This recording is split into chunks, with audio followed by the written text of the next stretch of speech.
Okay, the stream is live.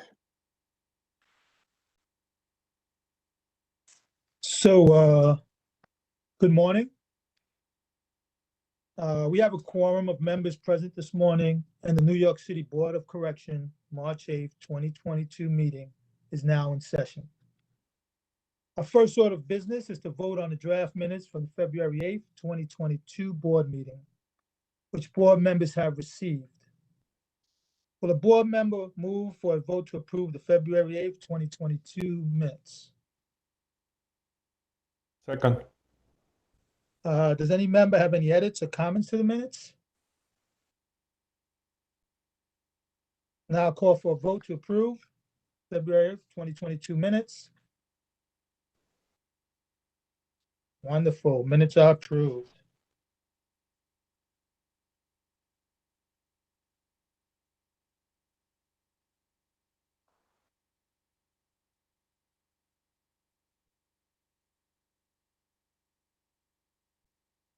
Morning.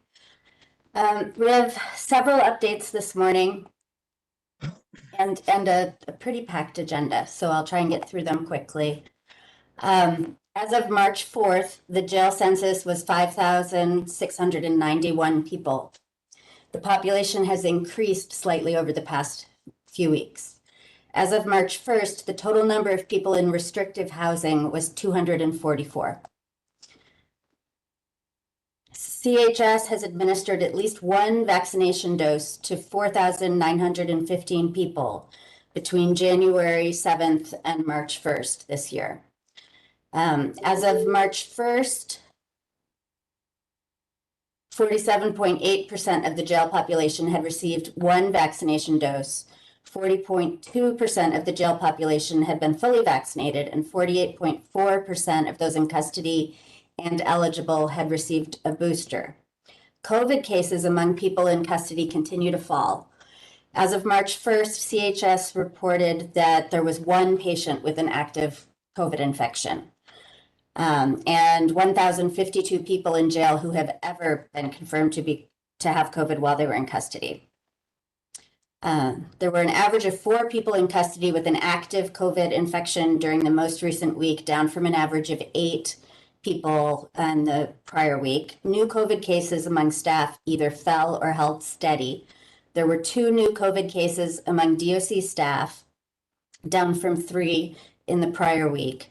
And as of March 1st, there was 1 new COVID case among CHS staff, which is the same amount as we had last week. As many of you know, we had the first 2022 death of a person in custody on February 27th this year.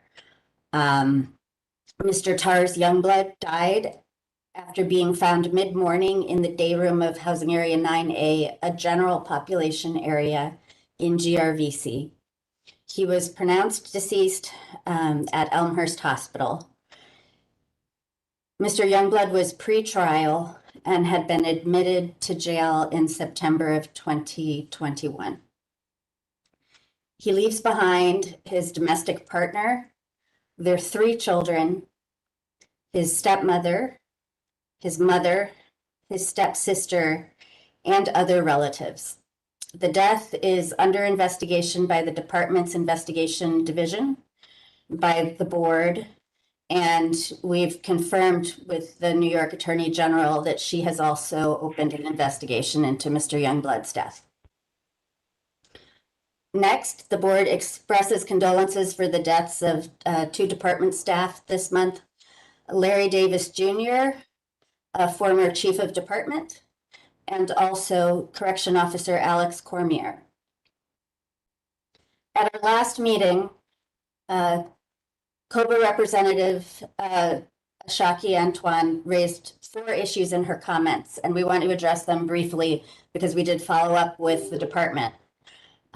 We agree, and are also deeply concerned, share her deep concern about the issue of sexual assault on staff, and we'll continue to meet with her on this issue. The other 3, she raised the issue of the hot pots being at a boiling temperature, which was unsafe in this atmosphere in the jails right now. And DOC informed us that the temperature has been decreased from 190 degrees to 120 for everyone's safety. She asked about gang-affiliated housing areas, and the department informed us that they are currently working towards balancing out the housing areas with blended SRG, security risk group, affiliated individuals. And then finally, she raised the issue of gates, doors, and lock repair throughout the facilities. And DOC advises us that at RNDC, sliding cell doors have all been replaced with swing doors. An additional 150 were installed at the end of the last administration, bringing the total to 400 new cell doors in RNDC. DOC is committed to replacing another 150 doors moving forward. So on February 25th, 2022, Commissioner Molina and his staff met with board members and BOC staff to update the board on the status of implementation of both RMAS and de-escalation units. The department continues to implement the BOC standards by adding de-escalation units to the facilities. And the department has moved forward with plans to redesign RMAS units at GRVC. Some of the changes include closing off part of the unit because the anticipated capacity for each unit is 20. An enclosure to be used for program space where education and group therapy can occur for up to 9 people. Removal of restraint chairs. An interview room to be used by healthcare staff to meet with people in custody. Conversion of 2 cells into telecourt and televisit booths. Conversion of 2 cells in a law library and law office, so as an on-site law aide can provide guidance and assistance. Existing laundry equipment will be removed, and this space will be converted into a quote-unquote 3-point search room. Day room will have new tables and seatings, as well as new TV monitors. We appreciate Commissioner Molina's commitment to sharing precise and prompt information about the department's progress on eliminating punitive seg. We look forward to working together to ensure that the end of punitive seg happens in a timely fashion and consistent with the board's rules. So, a little late in the agenda for today's meeting, we will be discussing the current use of restricting housing areas at GRVC. But let me say, I toured this area with staff in February. We have some questions for the department and CHS after their presentation today. But I want to add just a couple of brief comments in order for us to kind of do this, because when I went into the facility and I did the tour, I don't want to say I was alarmed, but I think, I want to set the framing on how we do this work collectively. I am committed to making sure, we meet BOC minimum standards, but more importantly, how do we create a restorative justice jail? How do we begin to address some of those things? So, I'm hoping throughout this discussion and moving forward, I'm the interim board chair, so they may kick me off. This may be my last meeting. I don't know. After I say some of these things, hopefully not. But if so, I think one of the things I want to do is let's begin to reframe the language around Rikers. Everything's negative. News, media, every conversation you have with folk, it's just negative. I would love to say there's some positive stuff, but it's just, these are the conversations that I have. And I want to maybe take this opportunity to figure out, how do we reframe some of these conversations? How does this narrative change and become more humanizing? How do we incorporate restorative justice principles? How do we address some of the trauma on both sides, from the people inside as well as correction officers? I want to, and this doesn't happen if we don't have a collective interpretation on how we begin to transform Rikers. This will help us all lead, I believe, Rikers as New Yorkers, as people in this state. We should be leading the country when we talk about transformation. And I'm committed to helping Commissioner Molina and everyone else involved in making that possible. Now, there's some pre-existing narratives that exist that we're going to have to deal with. Those are some of the challenges. But I think if we look at this through this reformative lens, change can happen. Positive change can happen. So, as a collective, I'm looking, hopefully we all can talk, about transparency. We can look at solitary. We can look at, restrictive housing units, and we can find some solutions collectively. We can make certain that another death does not happen. I know no one wants that. No one comes to work to figure out, wow, there's been another death in my workspace. I want to make sure correction officers have a safe workspace. And how do we even cultivate informal leaders amongst correction officers to help in this transformational process, right? We have HALT that we have to begin to implement as soon as possible. But none of this happens. I just feel none of this happens if it's not a collective effort. And I want to just thank again the commissioner. I recently did a tour. Acting Executive Director Amanda and Bobby Melendez, one of the correctional standards specialists. We toured GRVC. I mean, we know what it is. Commissioner Molina had a chance to tell you right afterwards, how I felt about it. But I think I still remain hopeful. It was noisy. It was garbage throughout the facility. There was a young man in there that we had an opportunity to talk to.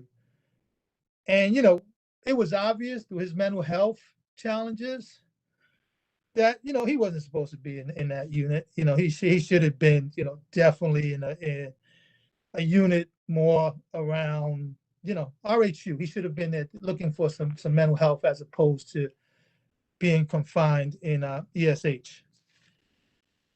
But you come to work in these conditions daily, and I applaud you because I know you come to this work not for that, but to help. I don't think we come to a job to say, I want to be tossed with feces or anything else.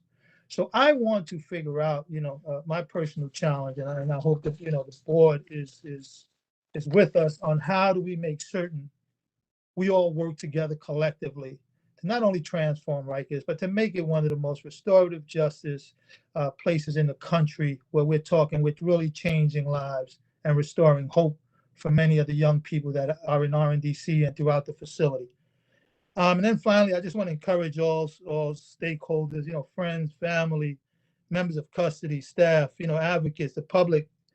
We want to work together. We want to make sure we can be transparent as possible with the strongest oversight, working with the commissioner, working with DOC, working with all parties involved to make sure not only another death happens, but conditions on Rikers begin to change as well. So I'm grateful for this opportunity. I'm looking forward to the rest of the meeting. I want to pass it over to Amanda to continue. Thanks. The next update before we switch over to the Department of Corrections updates is frankly a recitation of some mayoral emergency executive orders that are currently in place. And just to remind everyone of what those executive orders are doing, they are suspending the BOC minimum standards relating to the commingling of inmate populations to permit DOC to consider safe housing alternatives for young adults in custody. They have provided that DOC may continue placing young adults in ESH. They've suspended the BOC minimum standard relating to enhanced supervision housing, ESH, housing area that the chair was just mentioning, to permit DOC to place young adults in ESH. Solely respecting housing area 2B at GRVC, they have suspended various minimum standards to permit DOC to use that area for special security and safety purposes. They've also suspended the BOC minimum standards relating to involuntary lock-ins, law library operation and access, use of restrictive housing, including aspects of BOC's new RMAS model. The suspended restrictive housing standards relate to pre-hearing detention, punitive segregation, case management upon placement into restrictive housing, due process and procedural justice requirements for disciplinary proceedings, the restorative rehabilitation units, the RRUs, non-individualized use of restraints, including restraint desks, which are furniture with shackles attached. And then in light of suspension of the RMAS rules, the executive orders clarified that the BOC standards that were promulgated in 2015 regarding ESH and punitive seg are back in full effect until the RMAS is able to go forward and replace them. And they have also suspended standards requiring the creation of de-escalation units. These minimum standards have been suspended, but any minimum standards that we have, and we do have quite a few, that are not modified or suspended by an executive order remain in effect.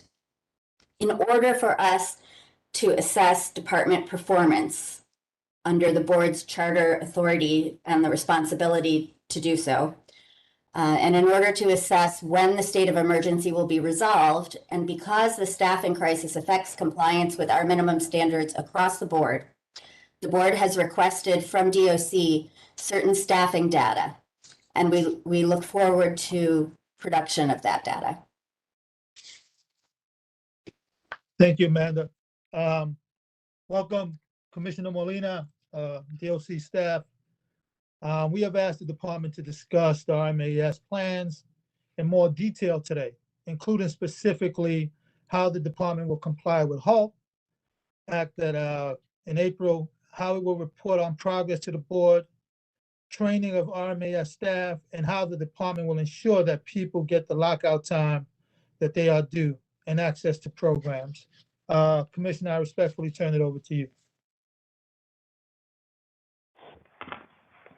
Good morning, members of the board. I'm happy to be meeting with you all again today. Before I go into RMAS, I'd just like to take a few minutes to provide some opening remarks. First, I want to thank you, Chair Medina, and the members of the board for acknowledging the death of Mr. Youngblood.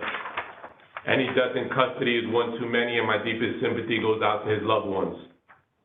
I want to also thank you for acknowledging the recent death of retired Chief of Department Larry Davis and Active Correction Officer Alice Comier.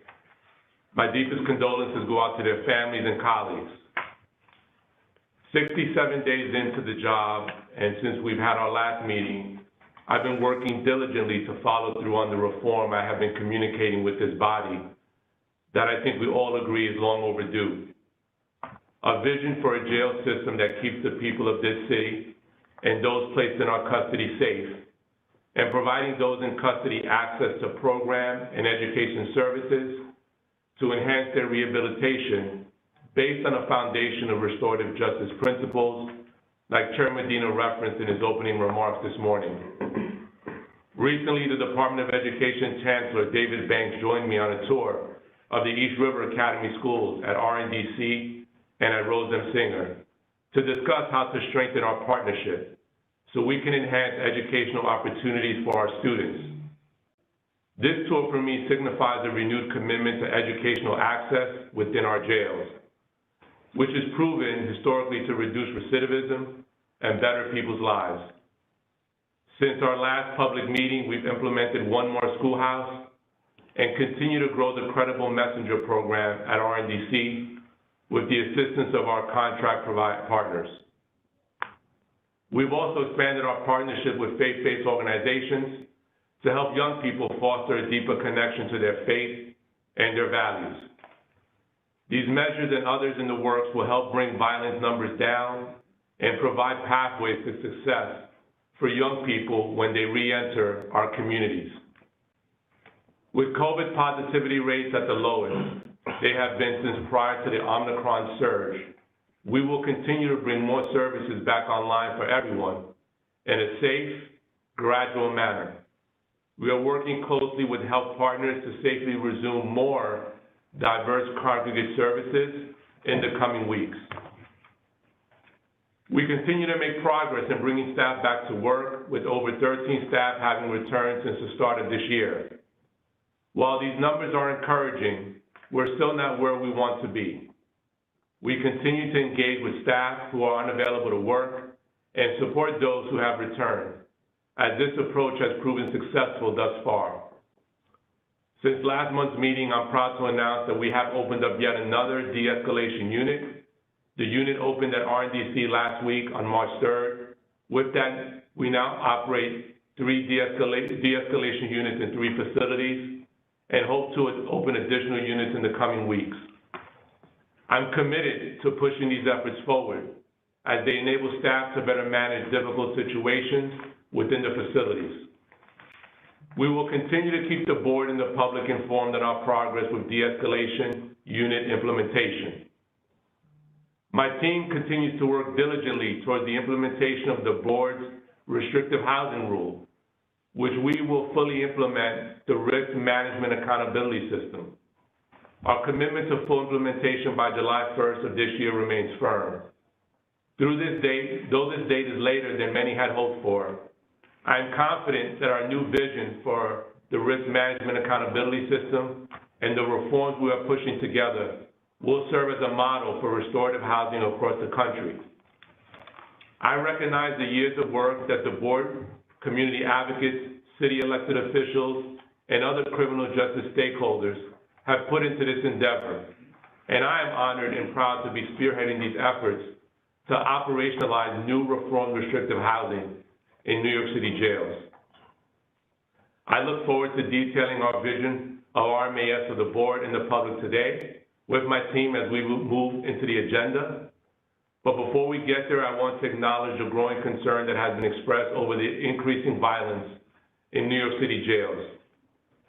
Violence indicators have been going up year over year, despite many concerted efforts to turn the tide. And history has shown that there is no one solution to solve this issue. RMAS will be an important tool in managing violence within our jails, but it is not our only tool. I recognize that we must take a holistic approach to address violence within our jails, and I'm not waiting for the implementation of RMAS to start this process. We've increased our use of tactical search operations, which are critical means of contraband recovery within our jails. We've already begun balancing housing units in terms of gang affiliations by housing individuals in custody properly by their classification. I believe this will restore a sense of safety for both staff and the people in custody that has been lost over the years. Extra officers are going to be assigned to these units as they integrate to ensure staff and people in custody have the support they need during this critical time of adjustment. I believe this approach will enable officers to better manage their assigned units and will expand safe housing options for people in custody. Though these efforts, combined with the progress we've already made on programming and increase in staff availability, have brought a reduction in violence numbers.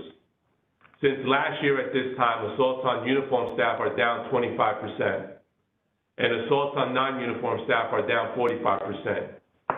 Also, overall use of force calendar year to date is also down 25%, which is certainly promising. But I recognize that there's still significant work to be done to further decrease rates of violence and use of force across the Department of Corrections facilities. We have made some progress over the first 2 months of this administration, but I know we still have a lot of work ahead of us.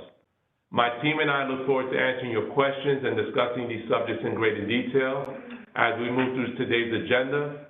But Chair Medina, to respond to your question regarding RMAS, I'll begin that implementation overview with my team. So to be able to paint a clear picture of the plan for the Risk Management Accountability System units, our target date for implementation, as I stated earlier, in our DOC facilities is July 1st of 2022. And just to reiterate what those levels are, in level 1, individuals in custody would have a 14-day placement, and will have 10 hours of out of cell time, where they will have the opportunity to be in a congregate setting and be able to not only engage with each other, but more importantly, be able to engage with our uniform and our program staff. Level 2 will have also a 14-day placement, with again increasing out-of-cell time to 12 hours. Our restorative rehabilitation units, which are also known as RRU, will be placed in there, and individuals be assessed every 14 days. And they will get 14 hours of out-of-cell time, which is equal to the out-of-cell time that's allowed by our general population housing. All units will include an open day room area with tables for congregate programming, a dedicated cell for video conference for court and attorney teleconference, a dedicated cell for televisits for family televisits, an on-unit law library with electronic research and typing equipment, counseling room and program space, air conditioning, access for a minimum of 1 hour of outdoor recreation daily. We will not be utilizing restraints of any kind during lockout in any of our RMAS units. Many minimum services such as law library, barbershop, congregate religious services will be provided on the unit or in an alternative location as appropriate. All individuals in RMAS are afforded in-person visits in accordance with the board's minimum standards and may receive additional televisits. I would also like to make clear that in addition to the work on RMAS implementation, as of April 1st, we will be complying with the HALT Act by providing 7 hours of out-of-cell time as required by HALT. I will now turn to my team for further details on RMAS, and I think we'll start off with our General Counsel, Asim Ram, for an update on the due process implementation and other things legally regarding RMAS and HALT. Good morning, everyone. Thanks for the opportunity to update you on where we are with RMAS as well as the HALT requirements. As many of you know, the HALT Act would require the department to provide people in custody with access to legal representation as part of their due process hearings if we have a housing unit where the out-of-cell time is 7 hours or less. As the commissioner noted, we will have no such housing units by April 1st. Accordingly, that requirement won't attach to the department because we will not have people in housing units where they will have out-of-cell time of 7 hours or less. And as a result, that need for that legal representation requirement won't kick in on April 1st. That legal representation requirement will kick in when we start on July 1st. It's associated with the RMAS process, and we are working towards that deadline. One of the things we're doing to work towards that deadline is we've been in touch with the defender organizations, and there's still more conversations that have to be had, but we've been talking with those organizations to discuss how both us and the defender organizations will build the process and the protocol around the legal representation system. As you know, you set up the rules for what's necessary, the timelines, et cetera, but we need to build a structure and a process around that. So we've been talking with defender orgs around how to facilitate the notice, how to facilitate the production of discovery, and certain technological concerns, such as setting up Teams meetings for all the hearings so that people in custody can have both a full meeting with all participants, but also some confidential breakout spaces for them to meet with counsel. On that issue of technology, we've already installed kiosks in all the facilities so that people in custody can have access to Microsoft Teams to attend the hearings and have those breakout sessions. We are making sure that body-worn cameras are secured specifically for staff in the RMAS units so that when individuals are serving the notice of infractions, they can document the refusals. And we are very focused on staffing regarding the RMAS implementation, in particular, making sure that we address the needs in our adjudication unit and that we have appropriate staff for the facility escort officers that are participating in the RMAS process. Thank you. Hi, good morning, board. This is Stephen Kaiser. I'm going to provide an update on progress related to reporting, training, the provision of a policy related to RMAS, as well as construction updates. With regard to the reporting, we shared reporting templates for the board last year. I believe there were approximately 15 different reports associated with this rule. I understand our intergov staff and the board staff have met to discuss those templates. We've received feedback, and we'll continue to engage to ensure those reporting templates and the reports meet the needs of the board, but also, most importantly, are clear and digestible for the public. With regard to training, as we discussed, I believe last week or earlier in the month, we have revamped our training approach. We're pursuing a 2-week multidisciplinary phase training that will include for the first week both uniform and non-uniform staff. Some of the training components, just to provide an overview for the first week, would include an overview of RMAS, which is more of a philosophical brief, as well as an opportunity for staff to ask high-level questions.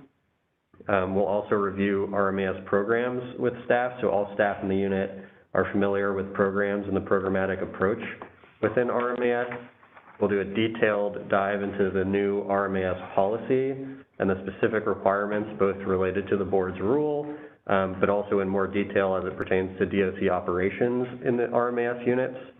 We'll also cover procedural and restorative justice principles, conflict resolution, specifically how to work with young adults in a correctional context, as well as an overview of the disciplinary due process that GC Rahman was discussing, as well as modules on mental health awareness. And in the second week, we'll go through more tactical approach, so we'll do a use of force policy refresher. We'll discuss defensive tactics for staff, CPR and responding to medical emergencies, and then modules on scenario-based training so staff feel prepared to respond in the event of conflict in these units.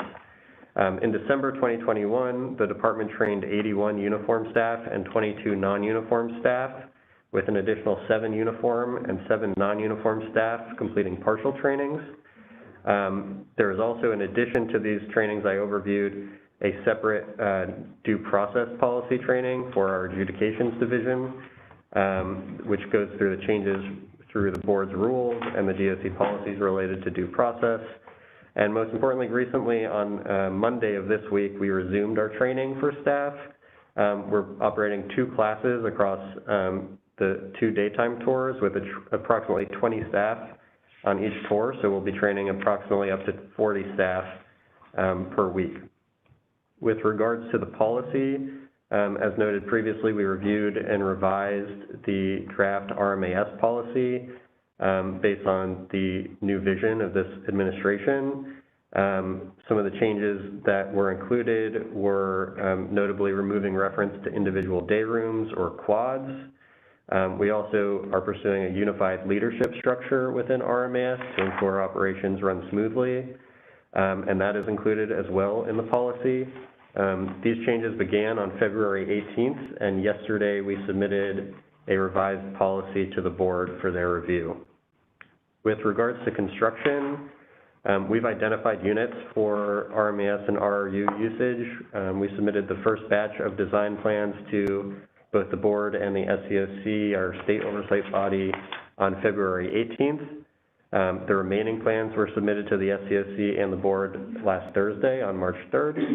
As the commissioner mentioned, these units will involve smaller housing areas with smaller population sizes and additional spaces on the unit for video teleconferences, televisits, law library, counseling, group programming, but will otherwise mirror general population housing areas with the open day room format, tables and chairs to allow for congregation during all out-of-cell time. We're in the process of building out a detailed construction plan, and we'll provide updates to the board as the construction progresses.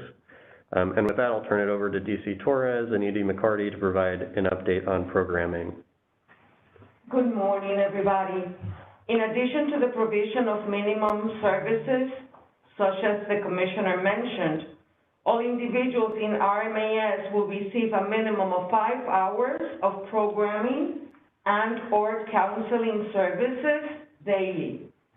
In level 1, the 5 hours of programming will be afforded by program counselor and a social worker and an intervention specialist on a needs basis.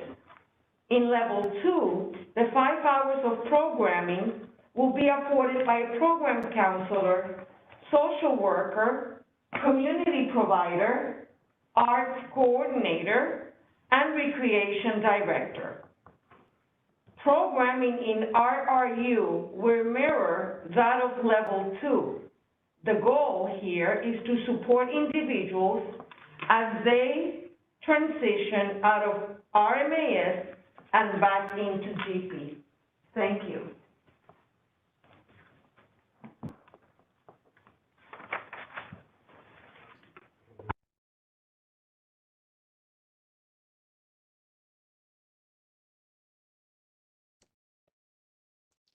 Do any board members have questions about that presentation?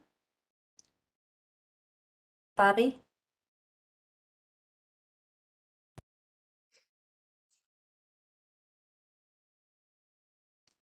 We can't We hear can't you. hear you, Bobby.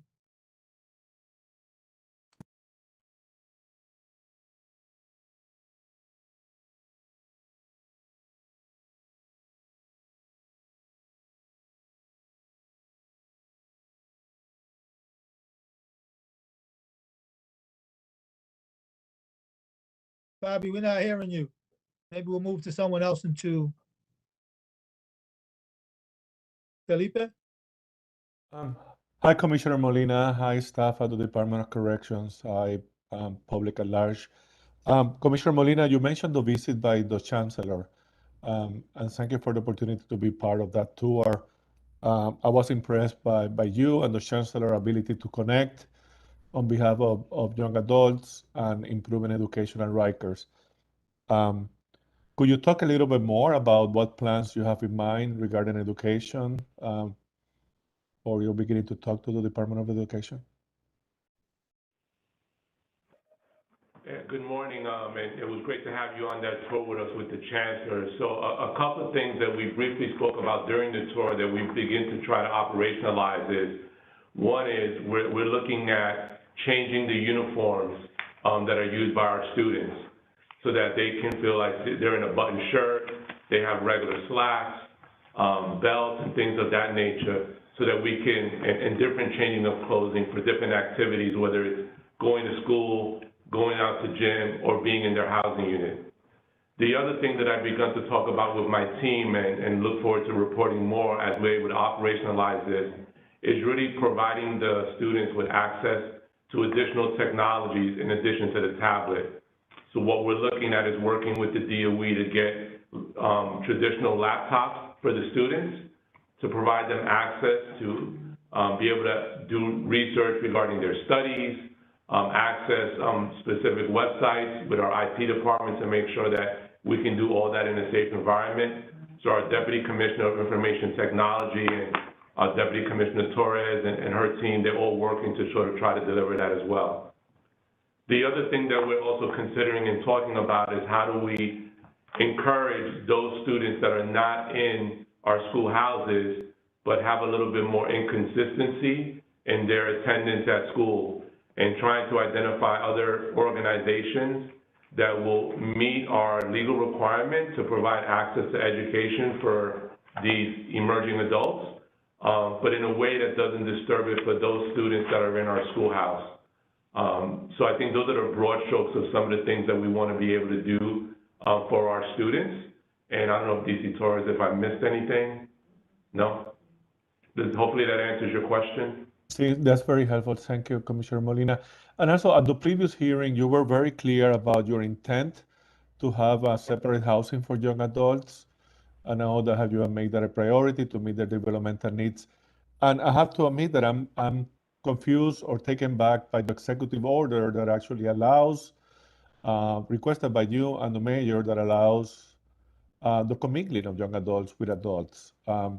Why that, and why do you actually asking for that executive order if you don't intend to commingle young adults with adults? Yeah, so I'll let Asim talk about the legalities of why we need the executive orders, but I think broadly is, one is we had too many, I think, adults in our young adult facility, and we began to move young adults out. I could follow up with you to the number of young adults that we have moved out of RNDC into more appropriate adult facilities. The other thing is, we've just come out of the Omnicron Surge. So I think we also have to think about the spacing requirements and the limited housing availability that we have throughout the different facilities.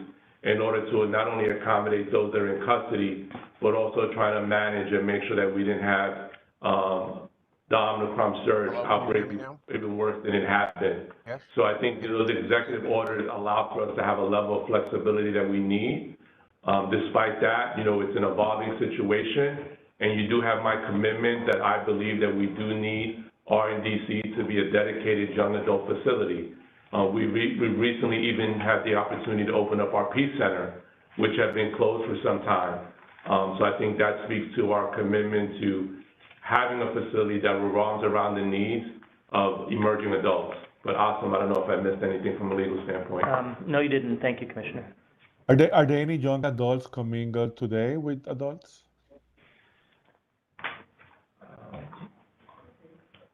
Good morning. Yes, there are young adults who are commingled with adults.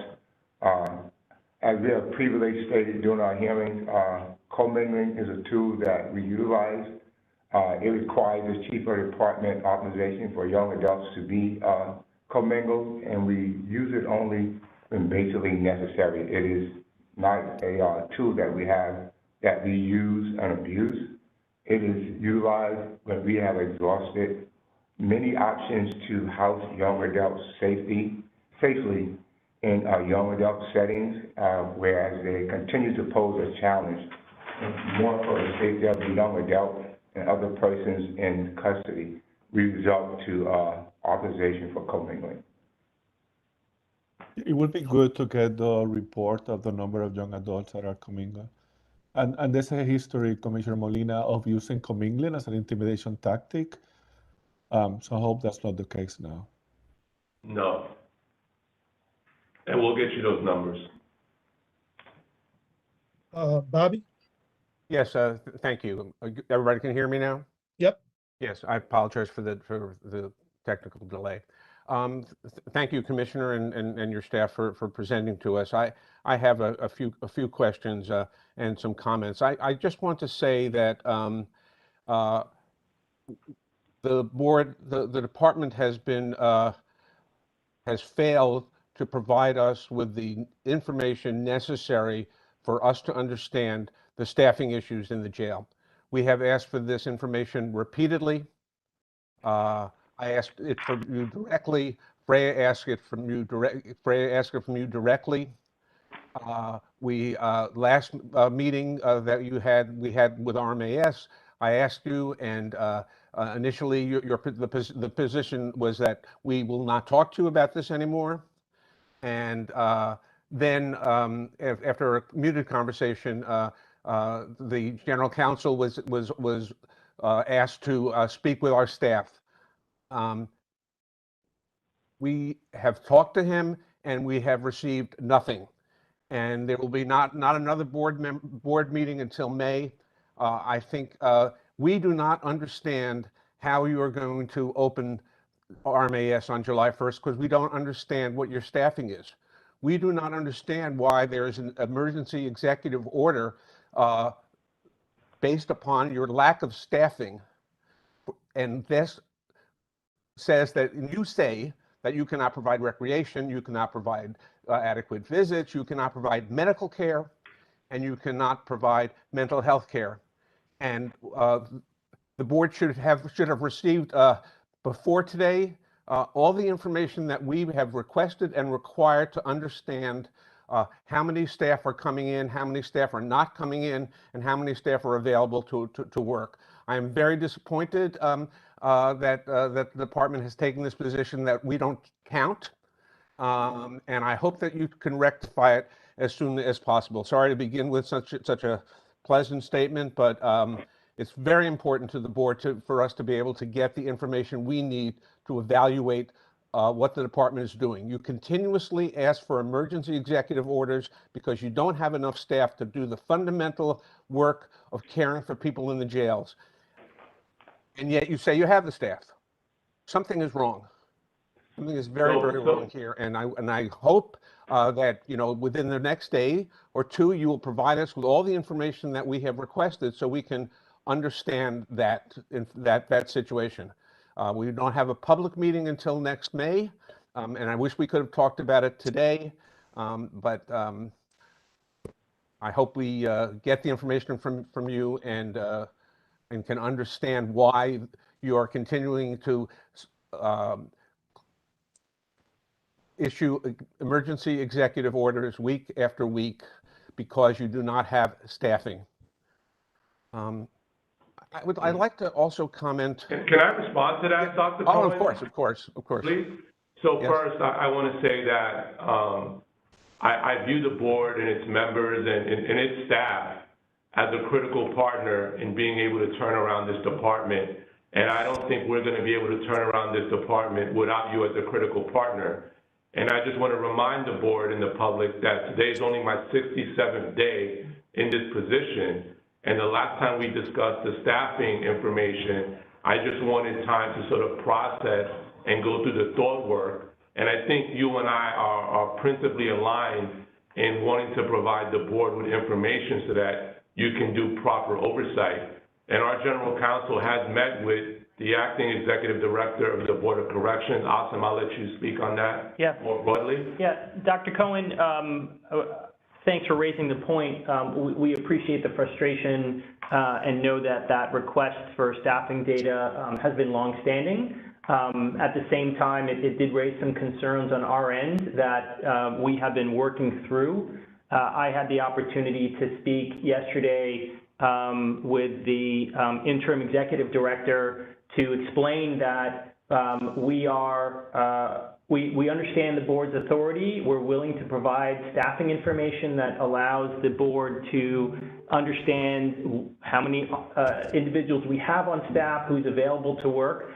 There may be some discrete requests where we still have some concerns, and we should work through those. But what we want to do is we want to do it in a way that we're working with you. We've talked about possibly just setting up a roll-up-the-sleeves meeting where we can discuss these requests and see what's feasible, what's not feasible, and where we have concerns. But our guiding principle, based on yesterday's conversation, is we're going to provide you with the information that you need. And again, I recognize it's taken us some time to get to that point, but we do acknowledge, the board's authority and want to make sure that we can provide the information as long as it doesn't kind of raise some of these limited concerns that we've identified. And we'll be having those conversations with the members of the staff at BOC soon. Thank you, General Counsel. But you made a call last night so you could say that we're beginning to work again. We asked for the information on February 5th. We asked for the information on February 8th. We asked for the information on February 25th. You have multiple times told us you're not giving it to us. Now you say that maybe we'll give it to you, some of it, but you haven't. And Commissioner, I understand you've only been here for a limited number of days, but your staff has been well aware of this request for over a month. So I hope you get it. But to me, that the collegiality that you're asking us for is difficult when you're not providing us with the fundamental information that we need. I hope to see it soon. We need to see it soon. We need to understand why the emergency executive orders are being signed week after week after week because you say you don't have enough staff to provide minimal care. I would just also like to comment on so something. Bobby, just as it relates to the emergency executive orders, right? I think, like I said in my opening statement, as a result of our engagement efforts, uniformed staff have steadily been returning to work. At the beginning of my first day here, 33% of our staff were unavailable to work. Today, that number is roughly down to approximately 19%, with over 1,300 staff have returned to facilities since January 1. While this is great improvement, we're still not where we need to be. Although COVID positivity rates continue to fall, we need to remain nimble and flexible so in case we see a resurgence. It's imperative that we're able to enact necessary health measures quickly to keep people safe if we see a new variant. Flexibility is also key as we work to resume normal programs and services in a thoughtful, as I said in my opening, gradual manner, carefully monitoring any subsequent increases in COVID positivity and making adjustments where needed. While we're just as eager as everyone else to get back to normal, we have to remember that correctional facilities are a unique setting. CDC guidance still tells us to move with caution and we can approach a return to normalcy within our facilities in the same way we can in our communities. Operating under EEOs does not mean that we are not taking action. While the EEOs have been in place, the department has implemented 3 de-escalation units and continues to make progress in implementing a restrictive housing system that's better than what we had previously imagined. We brought external providers back into facilities, we've resumed school, we've welcomed in-person visits back to our jails safely and thoughtfully. With more staff and increased access to in-person services, we've seen many of our violence indicators, as I mentioned earlier, start to trend downward, especially as it relates to assault on staff. Overall, we feel that this shows that we are ahead in a positive direction and that our approach to staff engagement and a gradual return to services has paid off. And we look forward to bringing more, like I said earlier, diverse congregate services back into the jails in the coming weeks. Okay, thank you, Commissioner. My remarks, I appreciate what you said, and I hope it is true, and I don't have any reason not to believe that what you're saying, but with your failure to provide us with the information to understand staffing is should be stopped, and you should just give us the information we need. I also want to make a comment about the New York Times report of last week, reporting several episodes of severe violence, which the department did not report.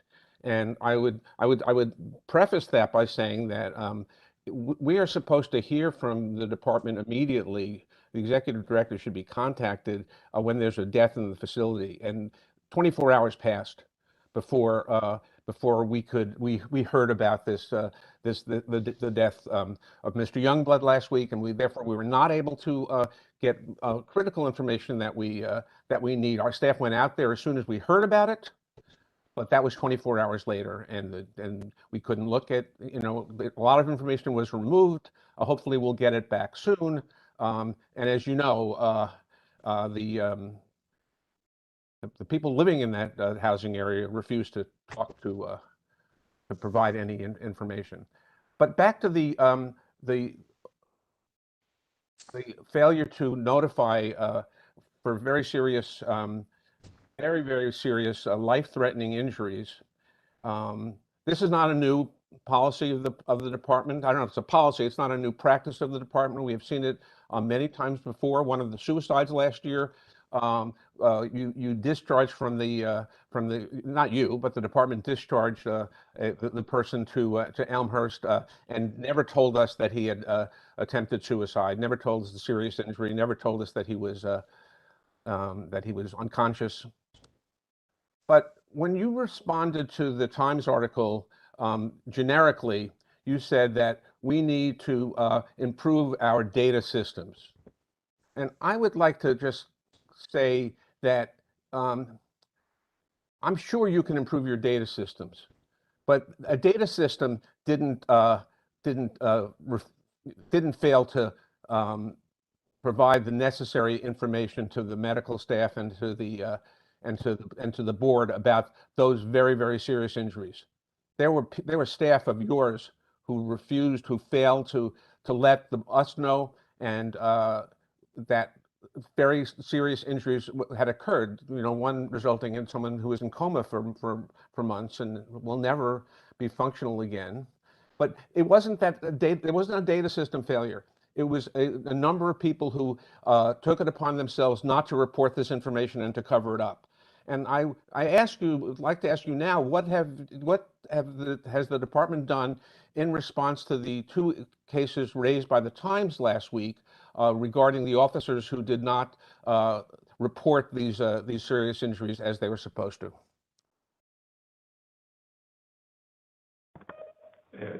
Dr. Cohen, first I want to say, as it relates to the recent passing away of Mr. Youngblood, the Board of Correction was provided with all the information. My understanding that there may have been a technical glitch on the Board of Corrections end regarding the receipt of that information, but you should have all the information as it relates to that unfortunate incident. As it relates to the New York Times article, I will tell you that transparency is very important to me, and I think I've been pretty transparent with the board, not only in public meetings, but in private discussions that we have had. The incidents described in the New York Times article, which happened under the previous administration, are disturbing, and it is unacceptable, and they were not properly documented or reported. I agree with you. In this administration, we are prioritizing not only accountability, which quite frankly, there has not been much accountability over the last few years in this department, data analysis, which I think is also important to evaluate how we do things and that we have checks and balances in our system, and really transparency and reporting structures, which will give us a better picture of what's happening on the ground day to day and allow us to provide timely and accurate reporting to our stakeholders and our partners. What about any action taken against the officers who failed to report this information? What I can tell you is we can have a follow-up conversation as to where we are in the discipline process for that. If there is one, I can't discuss that right now, but I will follow up with the board. Thank you. I have no further questions now. Thank you, Bob. Any other further questions? Priya? Hi, good morning, everyone. I have a couple of questions on RMAS and just on staffing. Want to reiterate my colleagues' points. We've asked for the information repeatedly. I think there was a comment earlier as to feasibility. I think that when it comes to the feasibility, there really shouldn't be a question. This is data we know that the department keeps and tracks, or at the very least should be, given that it's everyone's priority to get staff back to know on a daily basis the full picture of who every person not coming to work, that total number of people not coming, as well as not able to serve in a post in a jail setting. Knowing why those staff didn't come to work, and then importantly, knowing what the strategy is for handling each one of those cases, for holding staff accountable, and also making sure that there's a way to get those numbers down. So while the numbers that you cited sound promising, I think we really need to get a better understanding of it on a regular basis through the data. With respect to RMAS, I just wanted to make sure that we understand what oversight measures internally are going to be in place for making sure that all of the plans are implemented as presented. So the first question would be, if it's the case that as of April 1st, there would not be anyone that everyone would have at least 7 hours out of cell, what measures are going to be in place to ensure that that is followed, and so that indeed the department would not be falling under the rubric of HALT and would be providing these hours to people in custody? Hi, Freya. Good morning. Thank you for the question. Obviously, quality assurance is a priority for the department currently, and it will be with RMAS. Specifically with regards to RMAS, there are a number of reports related that take more of an evaluation approach of department performance, including logbook audits that will be conducted in RMAS to review out-of-cell time, provision of services, et cetera. So that will continue to happen. There's also, I believe, a board. It's required that the board gets an external vendor to conduct an evaluation of the department's performance after a set period of time following implementation. So we'll, of course, work with whoever is selected to do that evaluation. And then currently, in terms of provision of services in the units that would be used to provide the 7 hours of out-of-cell time after HALT, we do audits that are submitted to the board on a monthly basis, and so that will continue to happen in terms of the ESH and secure unit audits. Of course, logbooks are available for board staff monitoring the facilities. We'll continue to produce any logbooks that are requested, but those are the main indicators that we would evaluate to ensure compliance with the out-of-cell time. And the logbook audits, in order to ensure that the hours are provided, that would be started effective April 1st. So we actually already do those, and we've done those going back many years now. They were previously a condition of the board's variances related to ESH and secure unit that we have continued despite the EEOs, as we have with other reporting, including a commingling report that we submit on a monthly basis. It's called the Young Adult Monthly Progress Report. So just to, as that was brought up earlier, make sure the board does understand that that information is provided in a public report. So we will continue to do those reports until RMAS is implemented, at which point we'll switch over to the RMAS reports, which we've been working with board staff on the templates for those reports. They're very comprehensive. I think in some there are over 15 different reports related to the BOC's rulemaking, many of which relate to RMAS and RRU. So we'll be able to work through that conduit. And the facilities that you were in the process of planning to use previously for RMAS, what are going to be the plans for those now in NYC?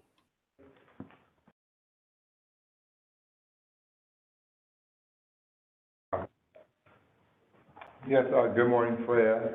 Thanks for the question with regards to our redirection of our RMAS units at NIC. Once RMAS is starting at Grvc, the space that was previously dictated for RMAS, we will utilize that for separation status.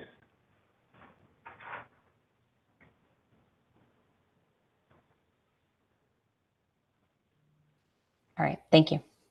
You're welcome.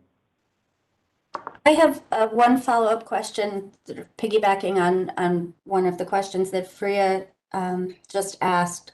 When you're talking about logbook review as oversight to see whether inmates are actually getting the 7 hours out of cell or not, is that primarily because the captains and the ADWs that you don't have a sufficient number of them to take a more eyes-on approach to supervision? Chief, you want to talk about that? I mean, it really speaks more to our checks and balances and not relying on any one individual to do a tour, but I'll let Chief Stu speak more broadly about that. Yes, thank you for that question. Good morning again. With regards to the audits and the utilization of logbooks, it is not as a lack of having proper supervision on the units. The captain and the tour commanders, they tour the units to ensure compliance and to provide guidance to the frontline staff. However, I think it's a check and balances as it pertains to conducting audits to review logbooks to ensure that when persons are required to be locked outside the cell, that is happening.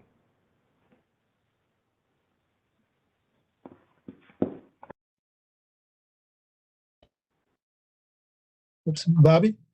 A question I failed to ask before. I mean, generally, Commissioner and your staff, I'm very excited to hear again what you're planning on doing, and it is a tremendous advance from even what the board proposed. But could you please, and you already said you're doing this, could you describe the de-escalation units? Are they being used, and how are they being used? Thanks for the question, Dr. Cohen. I'll let Assistant Commissioner Kaiser speak about that.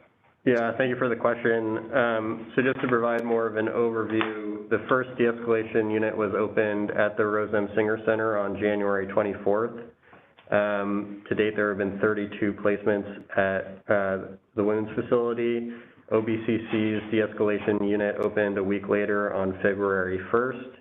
And then RNDC most recently opened on March 3rd, last Thursday. To date, there have been 12 placements at RNDC. And I think RNDC is a good example where To date, the longest stay they've had has been 3 hours in de-escalation. And again, per the board's rules, the reasons that de-escalation would be utilized would be to respond to an emergency situation or a recent incident, to facilitate decontamination, or to de-escalate, behavior that could become violent, to prevent violence, and as a temporary stay prior to rehousing. And so related to the de-escalation, we built an entire separate portion of our tracking system that is specific to de-escalation. That also includes a dashboard. So we're monitoring outside of the facilities. Our CMCMU, our custody management unit, is monitoring all of the placements and providing alternative housing once someone is placed.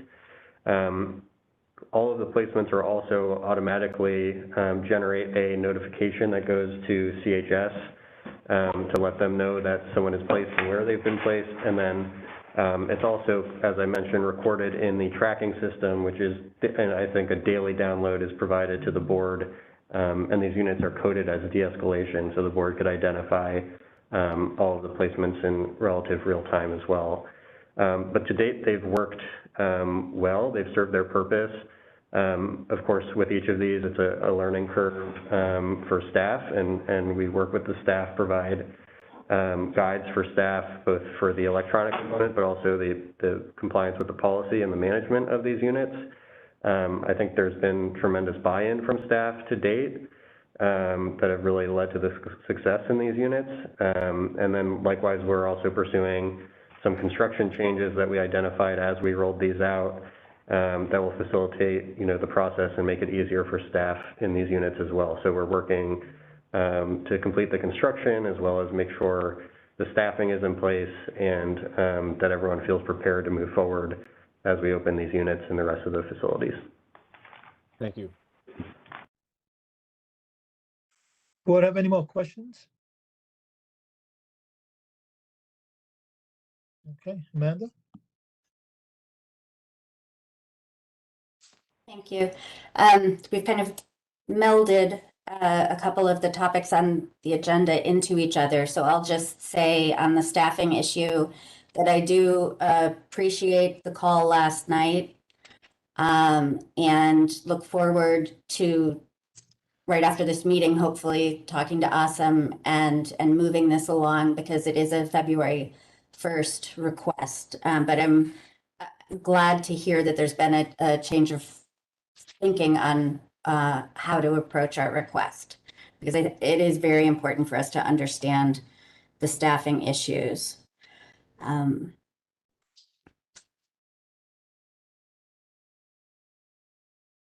I think that's all I have on this topic, unless there are any more questions about staffing or RMAS.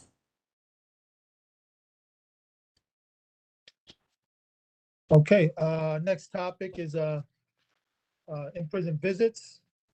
We are heartened to see that evidence that we are putting, COVID is finally, looks like it's getting behind us. And we have asked the department to report on how the reopening is going around visits.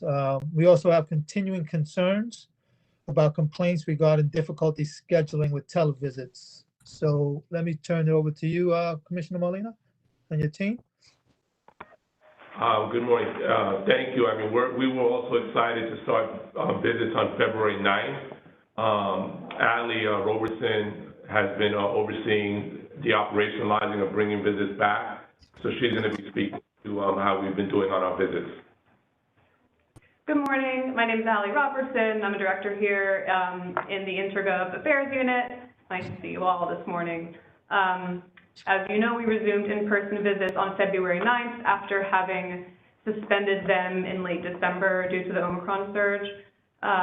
We're happy to be bringing them back in a blended model, as to also offer the opportunity for televisits. So in-person visits are taking place on Wednesday, Thursday, Friday, and our televisits are taking place on Saturday and Sunday to afford folks who have difficulty getting to the island the accessibility of visits via televisit.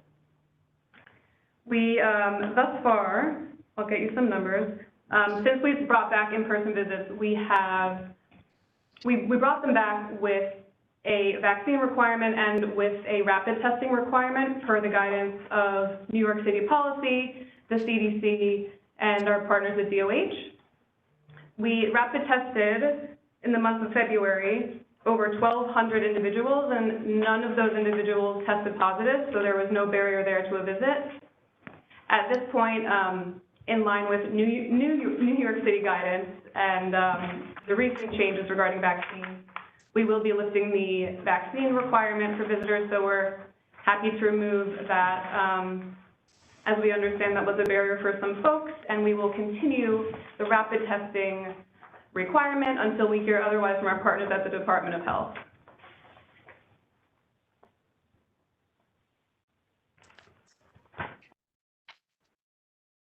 Okay, thank you.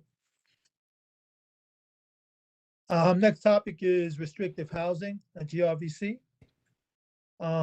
We asked the department to discuss GRVC in particular because it is a location where the new RMAS units are planned and the jail where ESH, punitive SEG, and RHU housings are located. As I mentioned earlier, I recently toured ESH and GRVC, and the board would like the department to describe how decisions are made to put a person in ESH versus punitive SEG versus RHU. For instance, when a person is cleared for RHU, why might they not end up housed in RHU? And I want to just add something to that as well on this visit. You know, it was obvious he was, you know, there was some mental health and you know, he did some things for attention to help the gentleman I was speaking to try to get some attention for help, which means he was hurting himself. And we just were really, really concerned about that, Commissioner Molina and the team. And I'm just wondering, this is kind of, you know, part of this, somewhat related, but, you know, just mentioned something to me. And I just wanted to know, just around PREA, I just want to add here, you know, can the department you share any information on possible sexual assaults reported by the folk on the inside? I don't know if we have any of that and the status of those investigations. And again, I just, in my visit and just having some conversations, I wanted to make sure we were able to just talk about and address some of these things. So let me turn it over to you, Commissioner Molina, and your team. Yes, thank you for the inquiry. So just specifically to your question on sexual abuse of staff, the department has been working closely with COBA last year to spread the awareness about the importance of reporting sexual assault and harassment and the support and the resources available to those that have experienced those types of incidences. I think an increase in reporting of these types of allegations may be the initial signs that staff are feeling more comfortable about reporting sexual assault and harassment, which ultimately I think is positive because we want to be able to know what's going on and we want to be able to support survivors that have gone through that. As it relates to sexual abuse on people in custody, we continue to explore safe housing areas for vulnerable populations, including transgender, gender nonconforming, and other individuals that are at heightened risk of sexual violence in our custody. And I will tell you that we have opened up additional special custody units for this population. So we used to exclusively be at Rose M. Singer, and now we've opened up an additional housing unit at AMKC for this population. As it relates to ESH, Chief Stoops, I'll let you take that on. Yes, good morning. As it pertains to ESH, you know, as we transition towards RMAS, the department intends to use ESH as a housing option for individuals who commit serious and violent infractions. Individuals in EH are provided with rehabilitative programming, and they are reviewed periodically for their advancement through the levels with the goal of reintegration into general population.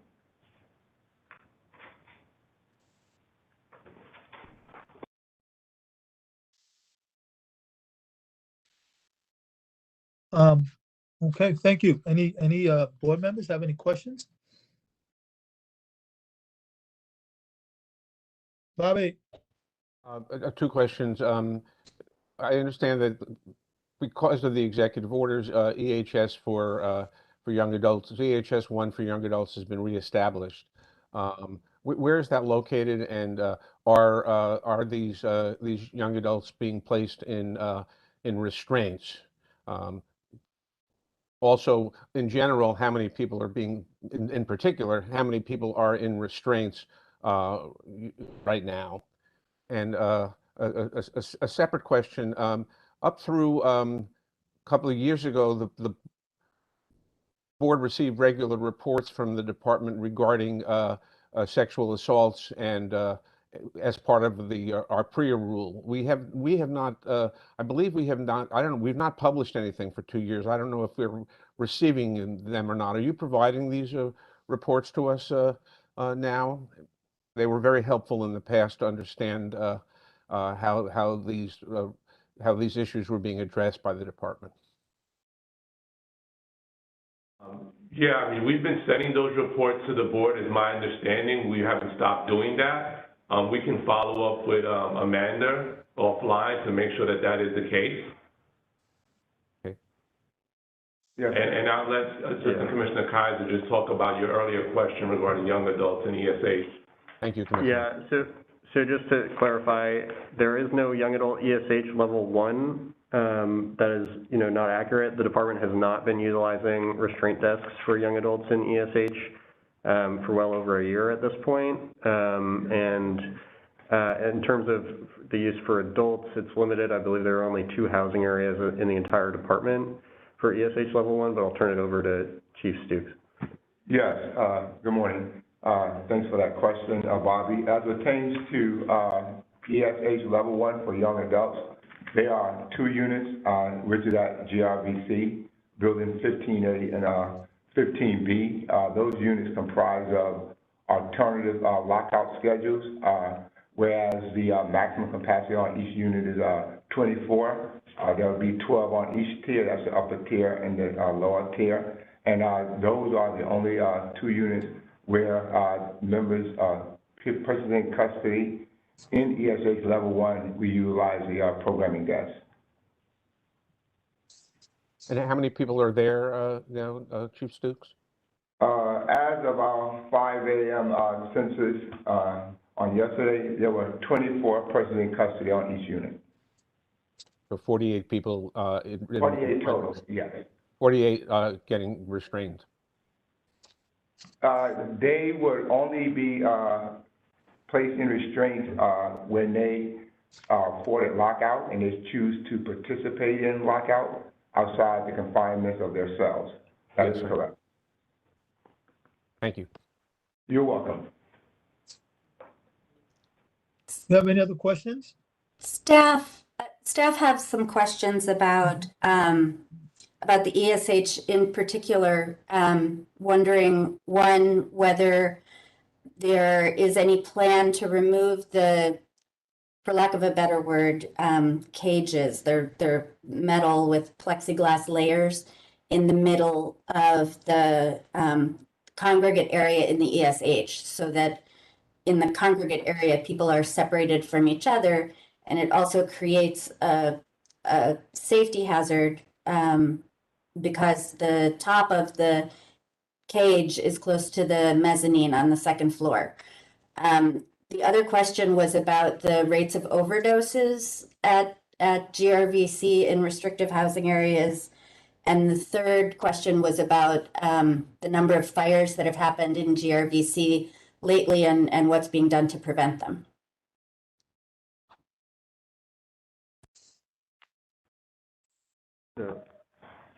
Thank you, Amanda. So just to clarify, those rooms are day room quads, and they're there to ensure safety for the young adults that are housed in those units when they're out of cell. And in those quads, there's congregate use of those quads with multiple young adults, I think up to 4 or 5 at a time. And those quads will not be incorporated when we move to RMAS, so just to touch on that point as well.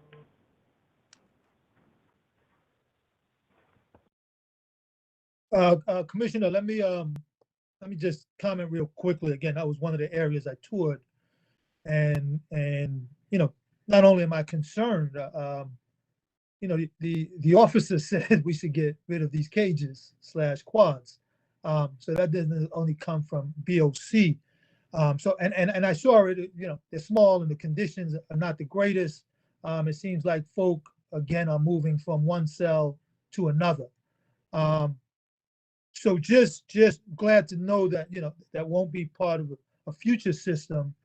But again, just wonder how we humanize some of that. Again, I opened with kind of how do we restore some of the humanity that's been missing in this process, and looking at those cages kind of doesn't help in how do we begin to restore and really begin a restorative justice process that again, I believe can lead not only New York, but the country when we talk about reform.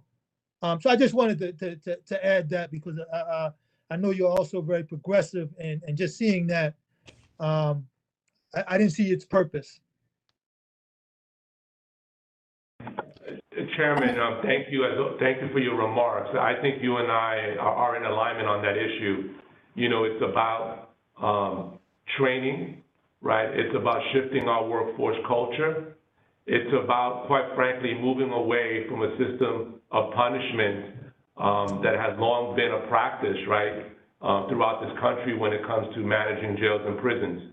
And I think, you know, the quad day room is part of that process. And as we do construction, to have new housing to deal with the risk management accountability system, as we continue to train the hundreds of officers that are going to be managing those persons that are placed in that restrictive housing model, what I hope is what we'll see is behavioral changes that will start to increase the number of individuals that are in general population housing, and we're really only using restrictive housing for those that may have, those that have committed a violent act, and we can help through therapeutic methods and with engagement with uniform and program staff to achieve that change behavior. So I think we want to be real thoughtful. We want to be real measured in our approach so that when we operationalize RMAS July 1 of this year, we are going to have the highest probability of success.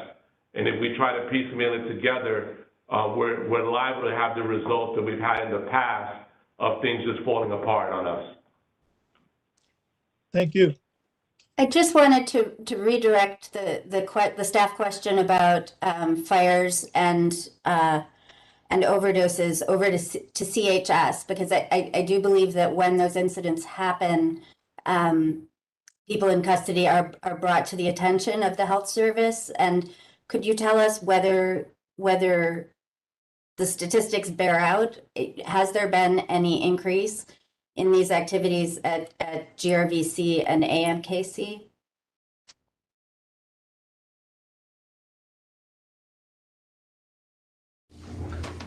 Hi, Amanda. It's Dr. McDonald. So we haven't seen data to suggest that there's a clear trend on those things.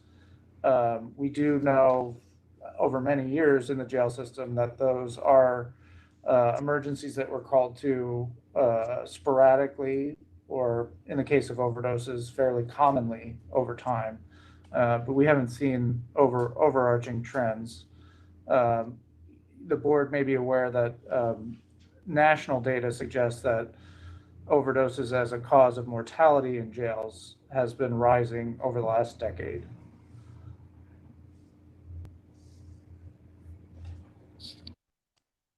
Thank you. And just to follow up on the question about access to mental health care for people who are being detained in the ESH housing areas that Julio was discussing earlier, do your staff find it, do your staff have places that they can go within ESH housing areas where they can meet individually in privacy, one-on-one with patients? And do you see any difference between your access to your patients in ESH versus RHU versus punitive seg? Because we had heard concerns from staff in the facility about those issues.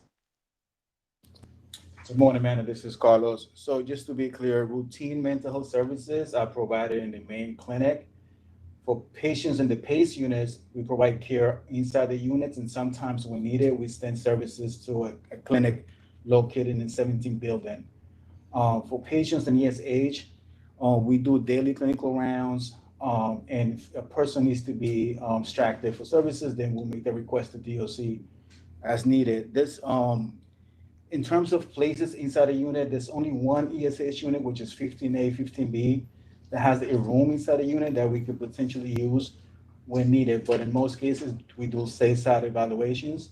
But if a person doesn't feel comfortable talking to the provider, and this, and depending on the DOC staff in the particular unit, we'll use that room when needed. Again, just in those two units, 15A and 15B. Any other ESH doesn't have the adequate space to provide, interviews or evaluations inside the unit. Do any board members have any follow-up questions there? Yes.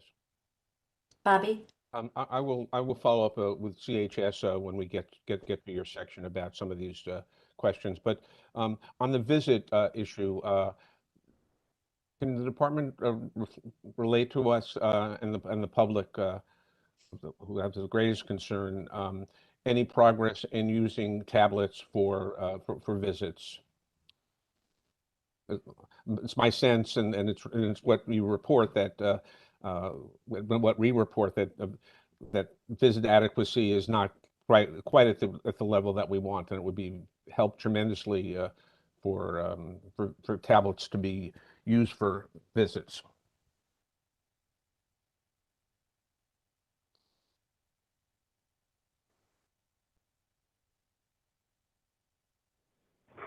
Dr. Cohen, thanks for the question. Yeah, so we're currently exploring that technology now. We haven't moved towards it yet.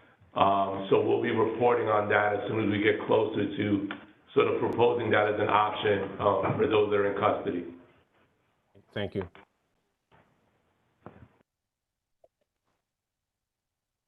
Okay. The next item on our agenda is a preliminary look at violence indicators. And our staff went through data that we were able to cull from the initial reports, the COD and the 24-hour reports that the department shares with us. And we want to make sure that we're on the same page. And it sounds like from what you said earlier, we are with regard to what has been the trend lately in the jails. And we looked at data from August of 2021 to January of 22. And it appears that the rates of assaults on staff have definitely been on the decline. The rate of serious injuries to inmates that are reported has declined. The rates of use of force, as you said earlier, has declined. But when we look at the numbers around sexual abuse allegations and also slashings and stabbings, those numbers seem relatively steady. So first, we want to hear from you, whether or not we're in agreement on what the numbers indicate, and then hope that you might discuss with us what you think might be accounting for the fact that the sexual abuse allegations and the slashings and stabbings have not declined. So to sexual abuse and the reporting, I think that as staff especially have become more comfortable and feeling supported by the department, we're going to probably see increases reporting in that area. Because I think part of it is we want the survivor has to be comfortable with coming forward and reporting that information. So as we see these increases, I think that's what that is a sign of. To slashings and stabbings, I agree with you. We have seen slashings and stabbings increase from 2020 to 2021, and we've seen that going into 22 that is still happening. So I'll say that preventing violence in our DOC facilities does require a multifaceted approach, like I said in my opening statement, and we're working diligently across the department on several different initiatives. Like I spoke about in my opening, we are blending our housing to balance out our SRG-affiliated individuals. As we begin to integrate units, extra officers or floating officers are assigned to those units to ensure safety during this transition period. In RNDC specifically, it can't just be about tactical search operations. It also has to be about having individuals engage with our young adults, specifically credible messengers, and using them as violence interrupters so that they're working in the facility to engage with our emerging adults. Like I said before, we are increasing our tactical search operations and other search operations, which for too long were not being done. This is a best correctional practice to ensure that weapons and dangerous drug contraband are removed from our facilities. So I think when we think about RNDC, and RNDC has been leading in slashing and stabbing, it's also important to recognize that our department has failing infrastructure that since fiscal year 20 has just not been funded, right? So individuals that are in custody are manipulating our facilities, whether it's plexiglass and other things, and this is simply just a reality of our system. So until we move towards the borough-based jail system, we are doing some upkeep in those facilities, but in the meantime, we are prioritizing also, like I said, tactical search operations and other search operations to remove contraband weapons. I'll give you an example. I'll tell you that in RNDC alone, we have increased searching of that facility by 29%. And over the course of the last two tactical search operations that we have at RNDC, we've recovered over 80 contraband weapons that were made from our failing infrastructure of our facility.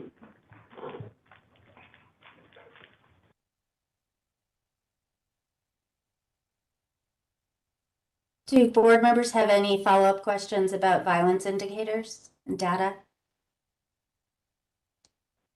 Bobby? This is not about that, but it's about this section of the meeting. The next section is going to go into COVID specifically, so I would like to ask CHS now, do you agree with the last EEO that the mayor signed and all the ones that preceded it, that you were not able to provide medical and mental health services, and that has reached an emergency level?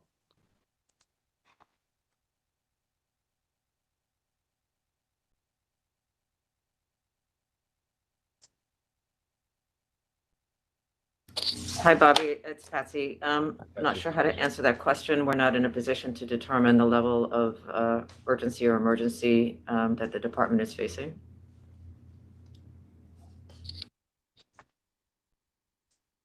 The order says that that medical and mental health services are not being provided because of this emergency situation with inadequate staffing.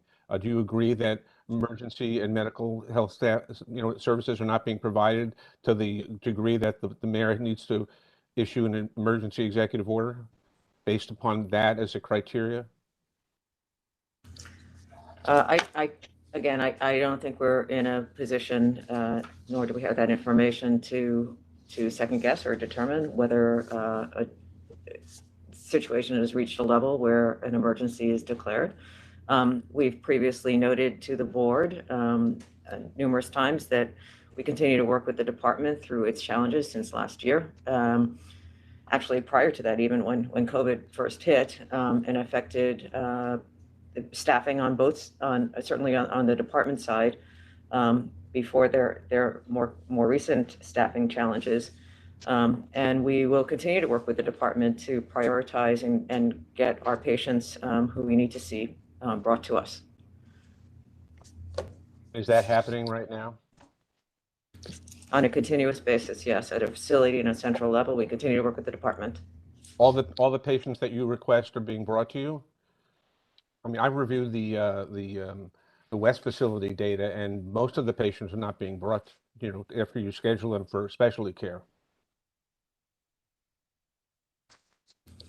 I'm really reluctant to try and answer a question that's framed as all patients. We prioritize our patients. We work with the department. It's facility-based, facility-specific and service-specific. And, you know, the reality is such that I'm not going to speak to all. That's just not, that's not reality. I understand what you're trying to get me to answer, but I really can't do that. I'm really trying to understand if there's a situation where most of the people who require specialty care on island are not receiving it because they're not being brought, which is what the data shows. Is that a general problem suggesting that the department cannot take care of the number of people that it's responsible for? The number there are 2,000 more people now than there were back in April last year, and I think significantly less staff. So I understand why the mayor and the commissioner have declared an emergency. I'm just trying to understand its ramifications relative to healthcare access. Yeah, no, I understand what you're asking. I think everybody, it's common knowledge that the situation last year, particularly in autumn and late summer, was particularly bad. We worked with the department throughout. We've never stopped doing that. I don't doubt that the department has an understanding of the priority that healthcare takes in terms of their responsibilities and our responsibility. We could not do one without the other, without one another. Certainly, recommendations that we came up and implemented together, such as reopening or reopening EMTC last year, did significant in terms of access to healthcare and getting people treated and seen. It's issues like that we continue to face and resolve together. Thank you.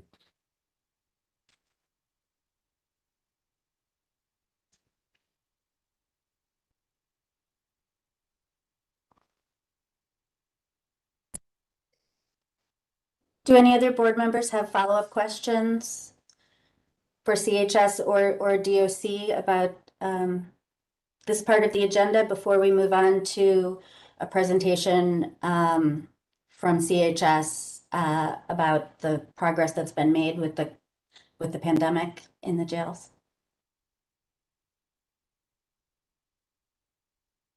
I just have one more. Are you doing cell-side clinical care for mental health in GRVC?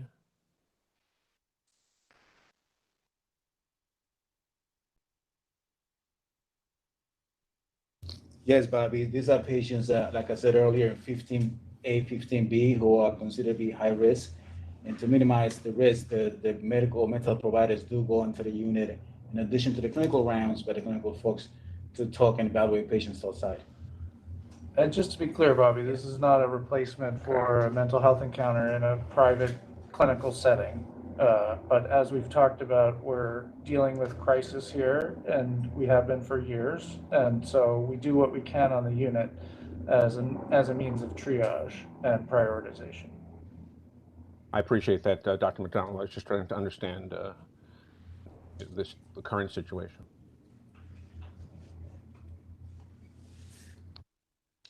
Then I think that we can move on to the COVID presentation by CHS. If DOC would also like to speak to this topic, of course, you're welcome to do so. We mentioned some statistics at the top of the meeting, but please step in if you'd like to present on this topic too.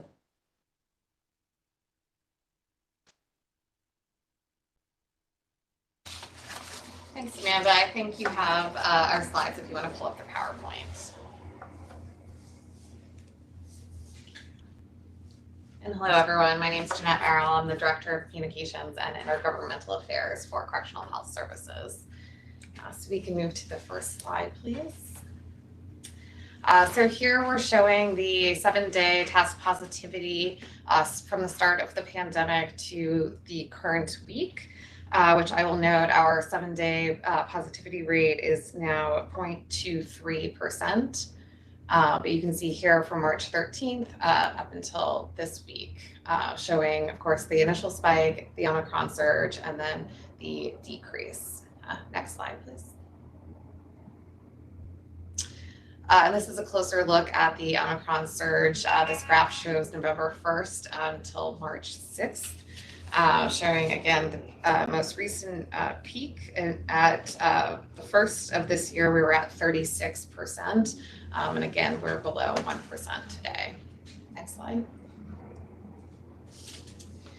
So this graph shows our use of the CDU and other COVID-confirmed housing, specifically the Omicron surge.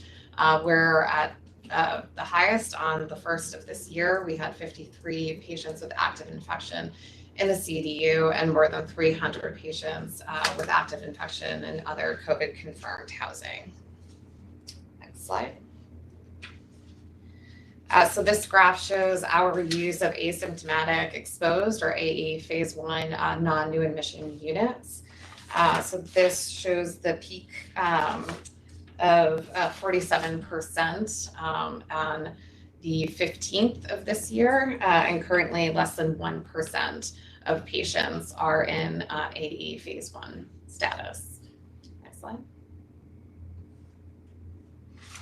And then finally, this graph shows the in-jail positivity rate compared to that of the city.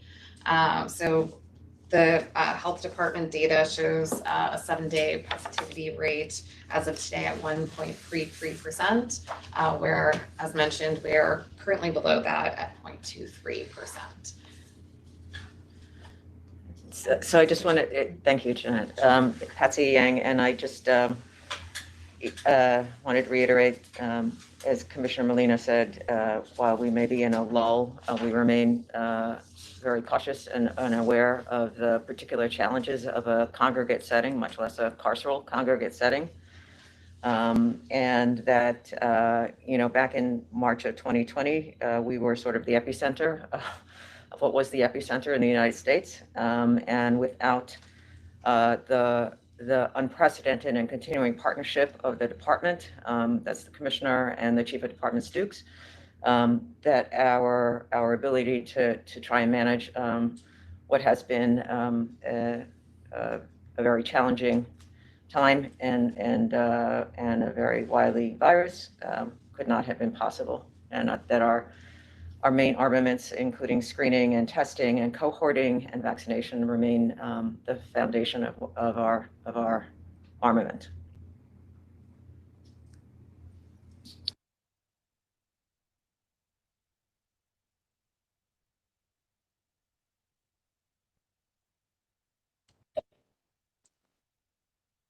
Does anyone on the DOC side have anything further to add to that?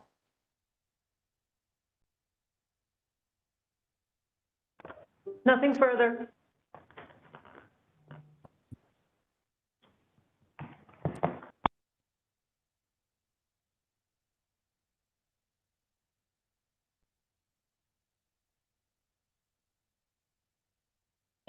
So thank you for that presentation. And then we've reached the I have a question. point in our agenda where Julio will begin the public comment period. Thank you. I'm sorry, can I ask a question? Oh, sure. Sorry, I didn't see you. That data is very reassuring for all of us. Now that this is a question for DOC. Now that the CDU is almost not necessary, I mean, I know there's a couple of people there for COVID-related purposes. Is the CDU now being used by the Department of Correction for restrictive housing? Thank you for the question, Bobby. The response to that question is no. Thank you. So thank you all again for this opportunity. I want to thank CHS as well as DOC for your comments. And now we'll move into the public comment section of our agenda. So I have a list of speakers who signed up to speak. I'm going to call each person's name. When you hear your name, please raise your hand using the hand icon below the participants list on your WebEx screen. If you don't see the participants list, click on the silhouette of a of a person on the menu at the bottom of your screen. Once you open that participants list, you should see a hand icon to raise your hand. When you raise your hand, we will unmute you and you will be able to turn on your video. You can then begin your public comment. I will tell you when it has been 5 minutes and we will move to the next speaker. The board also welcomes written comments. You can email the written comments or mail to 2 Lafayette Street, 12th floor, room 1221, New York, New York, 10007. I will now call on the first speaker.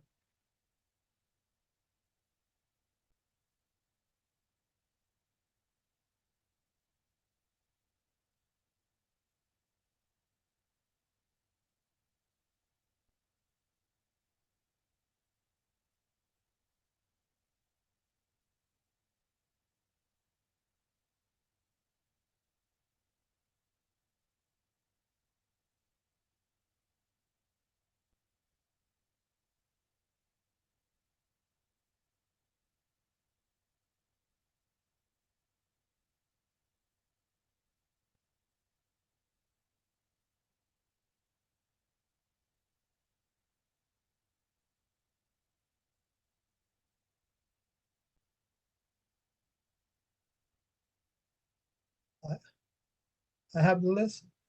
Please, Amanda.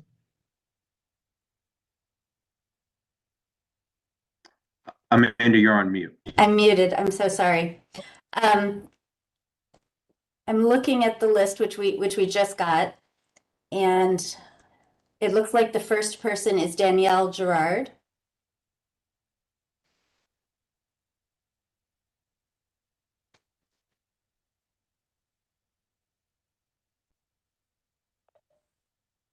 Is that person available? Yes, thank you. They just unmuted me. Great. Thank yes, you. Thank you very much for an informative meeting. Unfortunately, I had to step out for a little bit, but I'm sorry. My name is Danielle Gerard. I'm a senior staff attorney at Children's Rights, and we advocate on behalf of the young adults at Riker, so that's where our primary focus is. We're very glad to hear from the commissioner that the Peace Center is open. It would be great at these meetings if we could please get some data. For example, how often the Peace Center is being used, by how many of the young adults, is it being used on a regular basis? The same thing goes for programming and education. It would be great to know how many of the young adults are actually participating in education and programming. I understand that at the ESH level, I think what went on is that there may be one person shackled to a restraint desk. If I'm wrong about that, then I won't say that that really shouldn't be happening at all. But the main concern that we have based on this meeting is that we are still talking about having incarcerated persons have less than 14 hours out of cell time. And that is something that we would really like to see stopped. It is just utterly, it's torture not to be able to be out of cell 14 hours at a time. And so with that, I would just urge us all to continue to work on that. In addition, one of the things we had mentioned with the commissioner was having more food available to the young adults. And I don't believe that was reported on today, but it's our understanding that between dinner and lights out, 4 hours go by, and that's a long time, certainly for young people to be without any food. Thank you very much. I'll cede back the rest of my time. Thank you. And the next person on the list is Simone Spirig from Brooklyn Defender Services.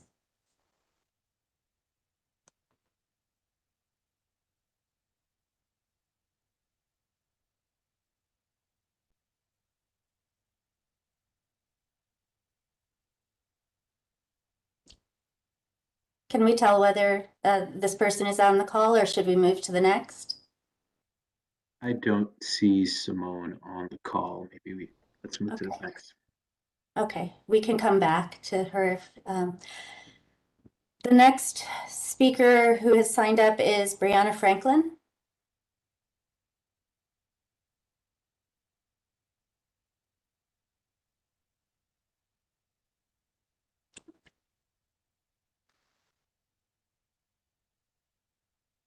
And I see her, but I do not hear her.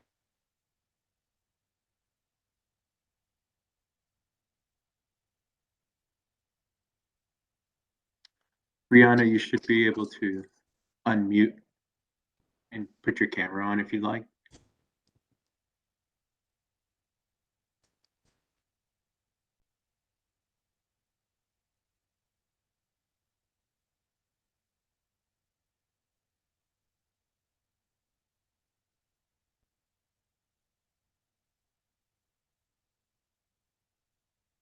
Is she able to communicate in the comment section whether she's having a technical problem, or do we rely on her being able to join the meeting to find out? No, can't see on the comment section. Let's come back to that. Okay. We'll come back to Brianna. Okay, so the next person who signed up is Rachel Snaz. I'm going to get this wrong, and I apologize in advance.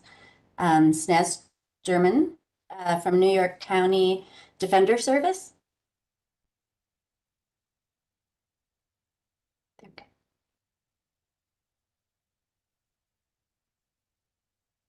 I see you.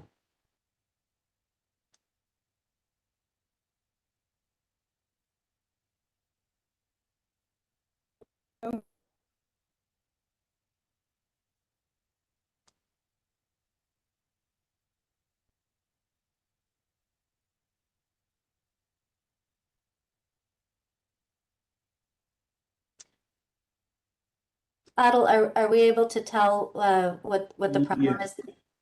Yeah, hi Rachel. You may want to turn your camera off. It looks like we have a low bandwidth issue. If you turn your camera off, we should be able to hear your testimony.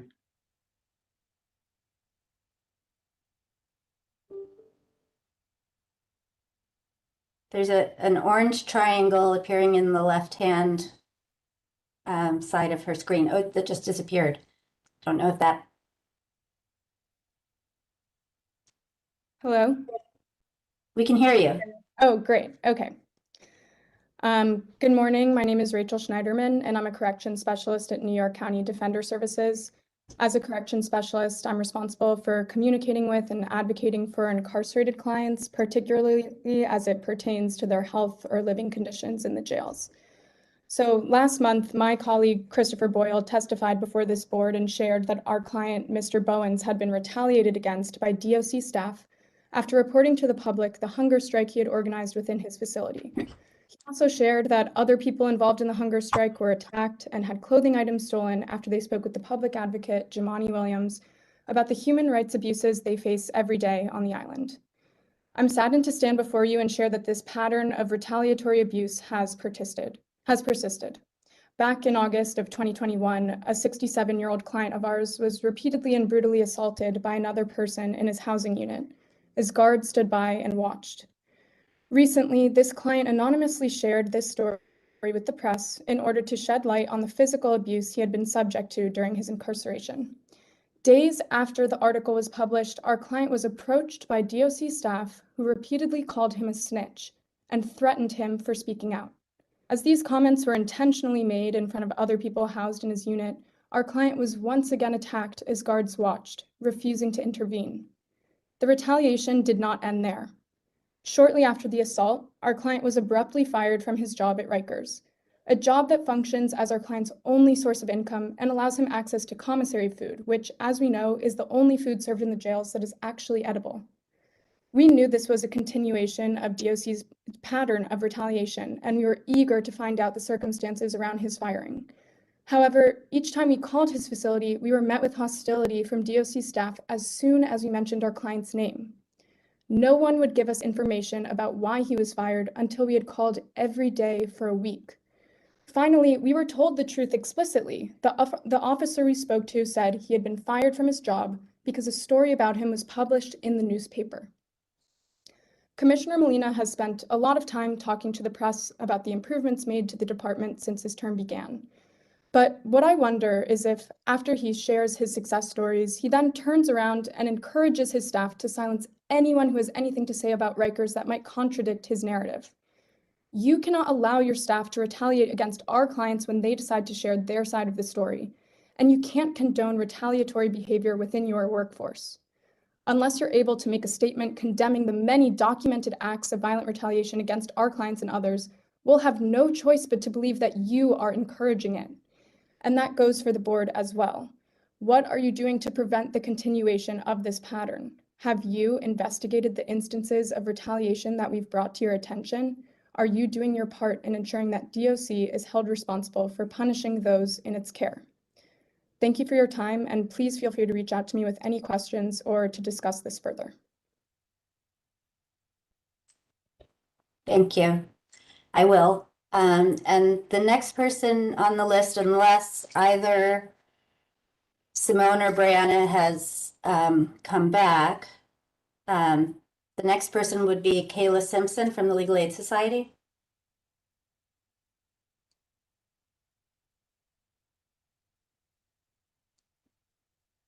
Can you all hear me?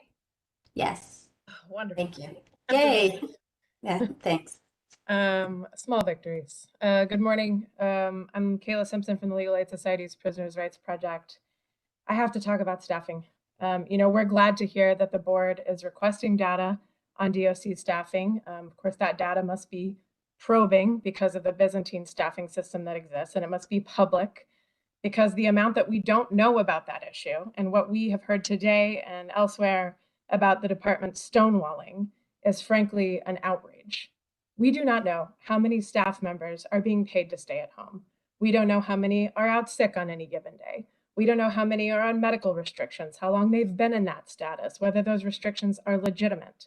We don't know how many are AWOL or absent for some new acronymed reason. We do not know how many have or haven't been medically separated from the department or suspended for abusing unlimited sick leave. We do not know how many staff are dangerously working more than one post at a time. We don't know how many are actually working the post to which they're assigned or whether they're off in other parts of the facility. It has been widely reported in the media. We don't know why the city is failing so miserably to correct this. Is the city capitulating to political or union pressure? Are we too mired in decades of ineffective personnel policies to do something different? But what we do know is that the department is undoubtedly failing every day to provide basic services to those in its custody, including food, water, cells free of sewage, access to medication and medical care, and that the department blames staffing for those failures. It has been nearly a year of this, and COVID and bail reform are predictable straw man excuses. This is one of the biggest public scandals of the year, and the city is not telling us what we all need to know to prevent suffering and literal death. We need the board to probe this problem with a critical eye. We thank you for your questions today and your efforts. The city may have told you today that they're seeing improvements on staff coming back to work. Numbers, by the way, that are still disingenuous because they're really just a return back to the crisis levels of the fall after a December spike. But they are not claiming improvement and then just turning around to ask for emergency executive orders. They walked into court a couple of weeks ago in our Agnew case to say that they couldn't bring people to medical services because it was impossible for them to do so. They want it both ways. They want you to trust their vague assurances and the selective data they give you, but they also seek the mercy of the courts and the use of emergency executive powers because they claim to be so deeply in crisis. An oversight body, a vigilant public, cannot tolerate such gamesmanship. Because what's at stake here is not just good governance or bureaucratic efficiency. Here, when the workforce is not deployed well, when this agency can't get people into housing areas or have adequate escorts, people are in danger. That's what makes a lack of transparency about this so deeply unacceptable. And there is zero reliable, objective information showing that our city has a handle on this. And this is a place that the board can have a real impact on ensuring transparency. And that's why we're so glad to hear you discuss it today. The board should demand regular and detailed information from the department, like the metrics we mentioned a moment ago, and we're always glad to engage in discussion on that. And you should make it public. We need to lift this veil so we can fix this. And I want to say one brief word about RMAS. There are still unanswered questions about it, of course. We do know two things. First, relying on logbook audits to ensure out-of-cell time and other basic services are likely not worth the paper they're printed on. I think we can all see the pitfalls of using logbooks to curb abusive isolation practice born commonly of an inability to adhere to policies that already exist.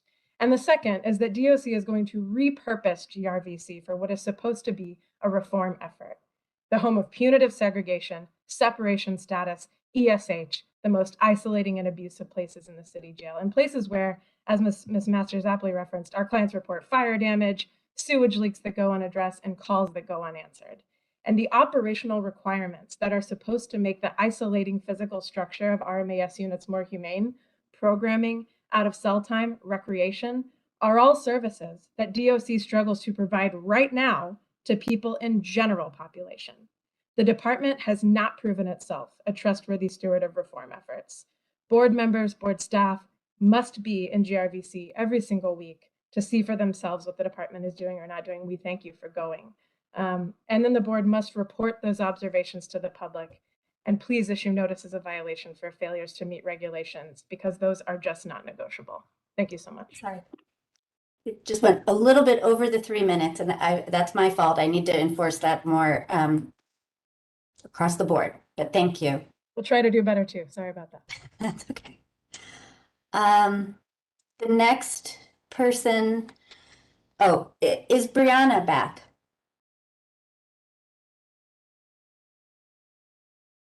If you are, could you raise your hand so that Adel can see that you're here?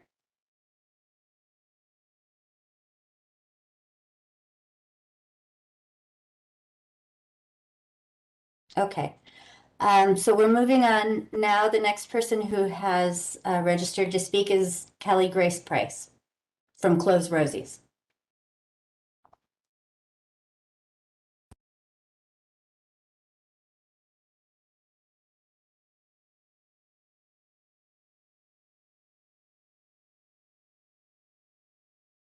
I do not see Kelly Grace Price on the line right at this moment. Okay. So we're moving on then for now, but we'll loop back to the folks we've missed. We're moving on to Bridget Smith from Department of Corrections.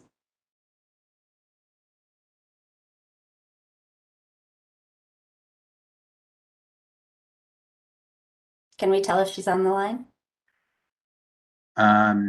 Nope, she is not on the line. Okay. So then we are moving on to Sakya Renko of Bronx Defenders. Yep, Zakia is coming in right now. Wonderful.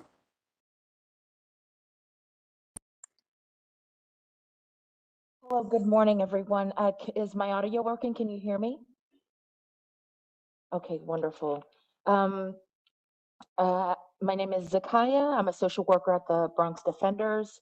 I want to take this time to amplify the experience of incarcerated community member, Mr. Lopez, who has given me his permission to share his name and story with you all. Mr. Lopez has a number of comorbidities, of which have been very difficult to manage during incarceration on Rikers. He is aware that nutrition and diet are a means of managing his maladies, and on his behalf, we have advocated for him to be put on a special diet. However, the response from DOC is that the meals they serve are nutritious and healthy.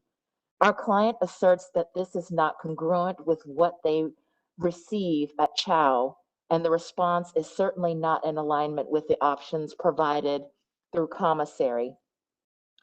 Our incarcerated community members are not receiving nutritional food as part of their healthy diet. The vast majority of people who enter DOC custody are already battling food-related conditions such as diabetes, kidney ailments, and heart conditions.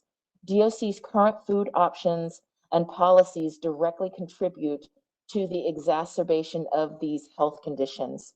Mr. Lopez shared with us that they are allowed one piece of fruit a day, which is usually rotten.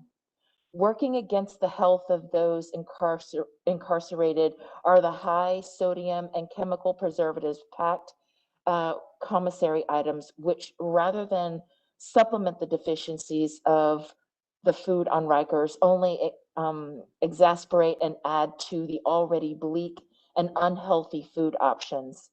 Access to healthy food contributes to overall health outcomes. Access to healthy food is a right, not a privilege. For purposes of perspective, I remember when I was a gardening instructor on the island, the fresh food that participants grew in the gardens was considered contraband. Imagine being infracted for possessing and eating fresh fruits and vegetables grown on the island farm. How illogical and harmful, how counterintuitive given DOC's ongoing claims that it wants to be the model example for the rest of the country of what reform and restorative justice looks like in a correctional setting.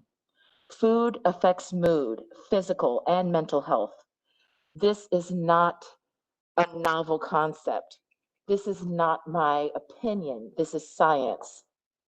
The ask is to bring in nutrient-dense fruits and vegetables to be made available at Chow and increase the availability of healthier options for commissary.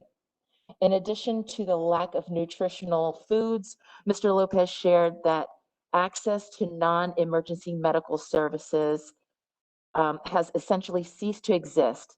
Medication is handed out late or sometimes not at all. Escorts simply don't come to housing areas to produce you to the clinic. Specialist appointments are constantly missed and or rescheduled, often further exacerbating medical conditions. The same is true for mental health services. Recreation time is a rare commodity. Mr. Lopez shared that in the last few months, his housing area had received rec time 2 to 3 times. When asked why, he said officers aren't there to take us. And when they are here, they just refuse to give us our basic services. Access to law library and a notary is illusory. People continue to miss family visits, council visits, and court dates. Most concerning are the reports of retaliation. Understandably, incarcerated people are frustrated and upset. They have been sitting idle for months and in some cases years. All they have had to look forward to are family visits, phone calls, visits, and updates from their legal team. Rec time in the gym or outside, commissary lists, receiving mail. Mr. Lopez shared that he witnessed many people in his housing area on many occasions respectfully plead with officers to be taken to rec, access law library, and all other services they are entitled to. Sometimes even empathizing with officers who are clearly exhausted after working triple and double shifts. How are their pleas for basic rights and services met? With hostility, dismissiveness, apathy, disrespect, and retaliation. This is what is happening behind the walls of the facilities on Rikers Island. People are suffering and being silenced. Thank you. Thank you. It appears that Brianna may be back. So perhaps last call for Brianna. Okay. The next person on our list is Ashaki Antoine from COBA.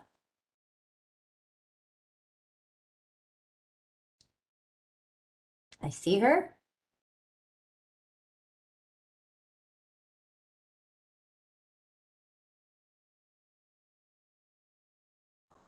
Are you able to unmute? Good morning. Can you all hear me? Good morning. Yes. Good morning. My name is Asaki Antoine. I am the first citywide trustee of the Corrections Officers Benevolent Association. In February's public meeting, the POC publicly acknowledged the COBA for our consistent participation. Although the acknowledgement is noble of the board, more action by you, the board, is needed to improve the safety and security conditions on Rikers Island. While providing my public testimony last month and revealing the unadulterated truth and the real facts regarding graphic testimonies of sexual assaults and sexual harassment against our female and now male officers, the unprovoked physical assaults on officers, unwarranted daily attacks of inmates splashing officers with feces, urine, blood, and semen, I observed many of you board members while I presented my testimony with your head bowed, clearly uninterested, which is outright shameful. I just want to clear a few things up for those of you who feel that the COBA views are one-sided. We are not against programming and rehabilitation for the inmates. The concern is, what do you do with inmates who are not receptive to programming and rehabilitation and continue to repeat violent acts, terrorizing many non-violent inmates who just wants to do their time and go home? Rewarding and providing inmates with tablets and pizza parties after they have committed senseless acts of violence in the facilities is a common practice that has failed horribly. Here are the facts. 1,500 unprovoked physical assaults on correction officers, an 18% increase on inmate fights, including 247 stabbings and slashings, which has doubled over the previous years. In the facilities on Rikers Island, specifically AMKC, RNDC, and GRVC, the inmates are manipulating cell doors and the main gate to gain unauthorized exit and entry out of the cells and out of their housing areas. Housing inmates by SRG status continues to be a major problem in the facilities. Numerous housing areas in AMKC are heavily populated with over 80% Crips and 80% Blood Gang members in one unit, making the housing areas extremely difficult to control. Inmates continue to display weapons and block cameras in the housing areas to commit crimes. When are you, the board, going to address and correct this ongoing issue that affects the security of the jails? Have you all looked at any of the videos regarding the issues that I've raised? As the implementation of the risk management system draws near, with drastic increase of violence in the jails, and as the inmates lack progression and levels out of each criteria with no rehabilitation in sight, and continues to assault officers, what is the in addition to plan to correct the behavior and to keep everyone safe in the jails? When there are no consequences for crimes committed daily in our city jails, the inmates continue to commit more crimes, which leaves correction officers, civilians, nonviolent inmates, they become victims. They become vulnerable. In closing, all of the COBA's concerns discussed at these public meetings should have equal value, equal validation, and should never be one-sided to fit one's personal or political agenda. I will continue to speak the truth on behalf of all correction officers working in the city's jails and reveal the hostile working conditions we encounter daily. Thank you. Thank you. The next person on our list who is signed up is Matthew Romano of COBA.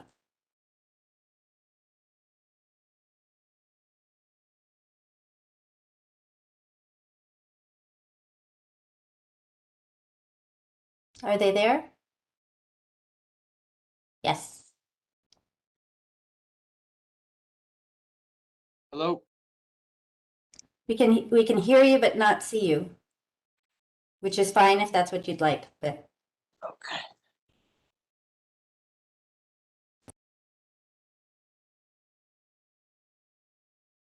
Okay.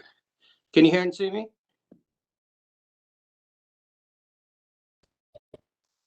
I can only hear you but not see you.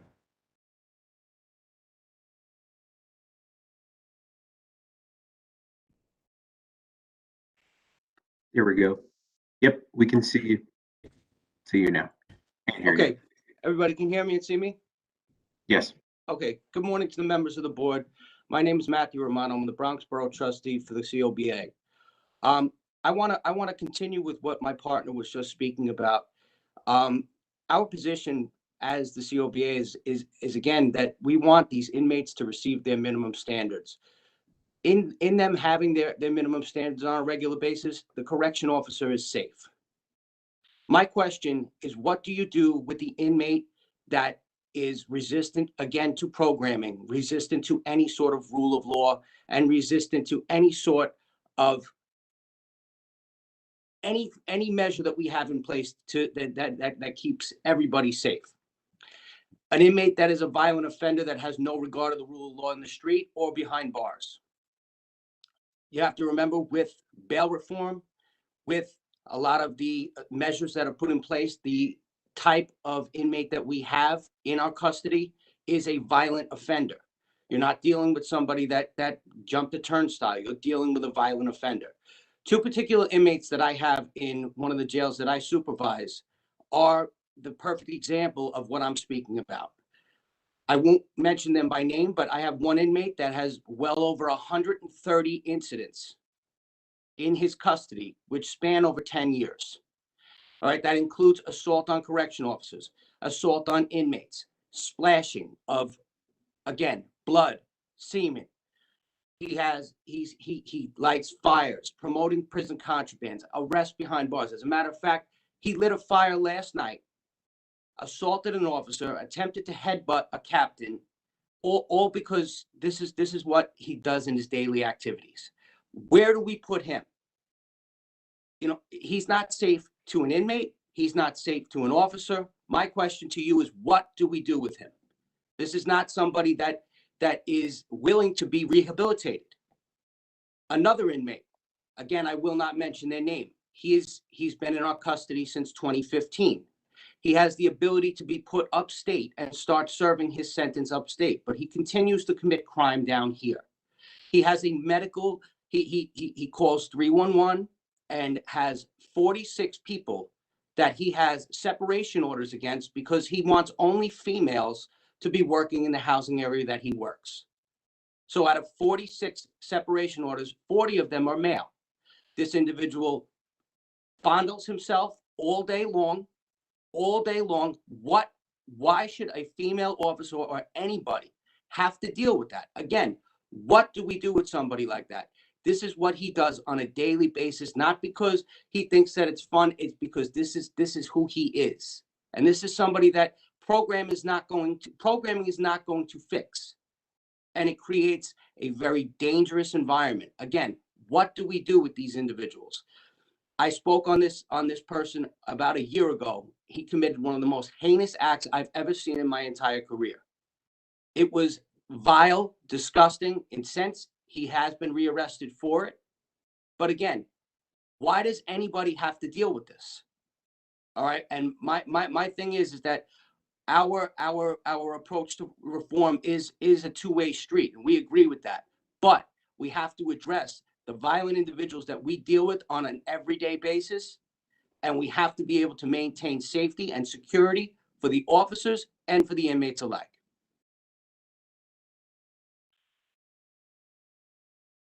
Thank you. You're welcome. Have a good day. Thank you for having me. You too. The next person we have on our list is Natalie Fiorenzo from New York County Defender Services.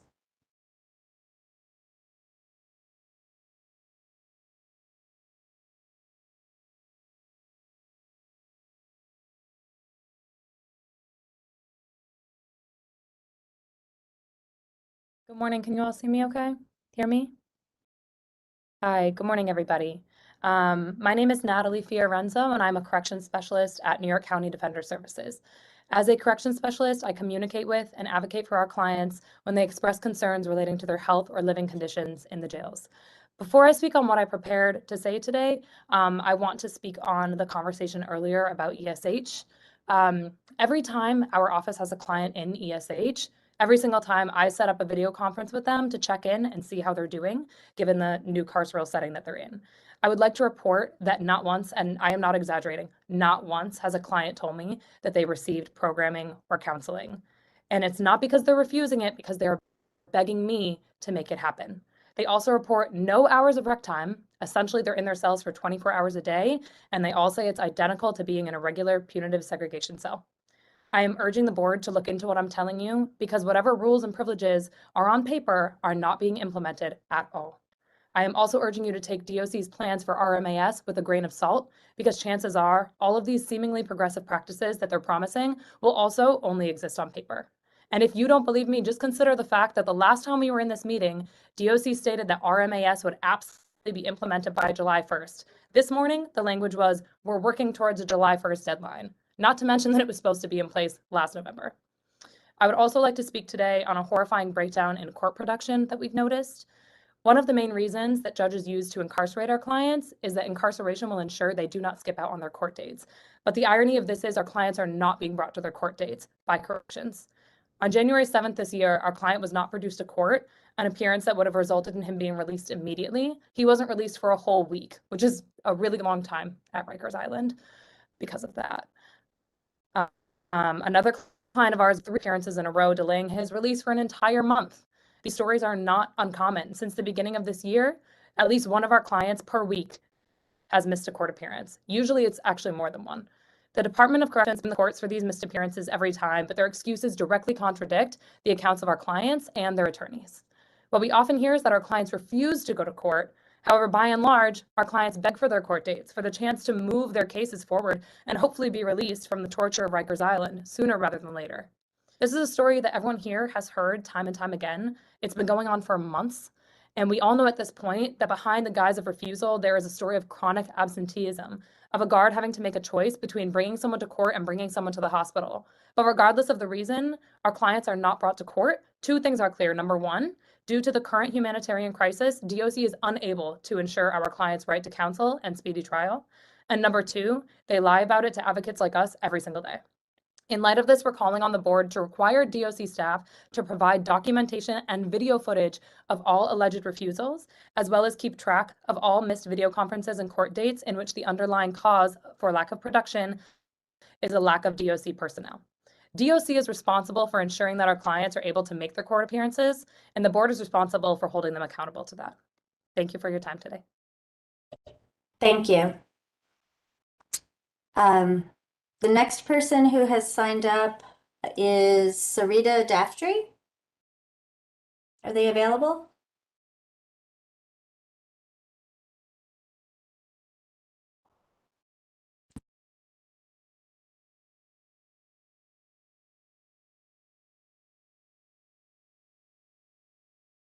Good morning. Are you able to hear me? Yes. Okay, thank you. My name is Sarita Daftry. I am a co-director at Freedom Agenda and a member of the Jails Action Coalition. I'm going to just try to hit a number of points briefly. First, I have to respond to something that the COBA representative mentioned. If COBA supported people in custody receiving minimum standards, they would drop the farce that they need thousands more staff to do that. They have 2 times more staff per incarcerated person than they did 8 years ago. They need the thousands of people who are staying home to come to work, and this board needs to continually hold them accountable to that. I also want to raise a concern about the selective extension of emergency executive orders. I want to thank the board for asking about and expressing concern about the continual issuance of executive orders. One that the mayor notably dropped is the order that he issued for the department to be able to immediately suspend officers for 30 days after they've gone AWOL twice. It is completely unjustifiable that all of the other emergencies are being considered ongoing by the administration, but not in a way that would actually address the staffing issues and the chronic absenteeism. Related to GRVC, the board mentioned one of the executive orders establishing a special safe and secure unit at GRVC that I think was mentioned as Unit 2B. I want to urge the board to immediately visit and document and share what you see at that unit. That sounds incredibly concerning as essentially potentially an even more restrictive unit than is allowed under all of the other extensions that have been given to the department. We have been in touch with a family member of a young person at GRVC who was moved just 3 times in the past week. He told his mother that he's nervous and depressed, and it certainly doesn't help that he's been at Rikers for more than 3 years awaiting his trial since he was 18. I want to note also quickly the report of recovery on drugs at Rikers. Increased recovery of drugs at Rikers during COVID. I do not believe this has been addressed by the board yet, but I urge the board to review body scan records and confirm if staff who are going into the facilities are also going through scanners. Those scanners were given some attention in previous board hearings, and it seems like it is definitely time to do that again, given that report. During that recovery of drugs increased during a time when there were no visitors. I also urge the board to invite the Department of Investigations to potentially join this next meeting to discuss what is being done about addressing the recovery of drugs on Rikers and how that is connected to staff conduct. Regarding videos, there's been a mention of, the sort of videos that COBA has shared. I think it's very concerning that the only video that tends to become public are videos that COBA leaks to the media, which paint incarcerated people as monsters and violent. There is video footage of multiple incidents that the federal monitor has flagged as excessive use of force. And I want to urge the board to find a way to make these public, including the actions leading up to them, since the monitor has also noted that staff frequently instigate and escalate violence. And lastly, Coming up on 3 minutes. Sorry. Thank you. I'll just note quickly that also want to flag for the board that this year's Department of Correction budget shows an elimination of a contract related to PREA compliance. And that's extremely concerning, and I urge the board to look into that as well. Thank you.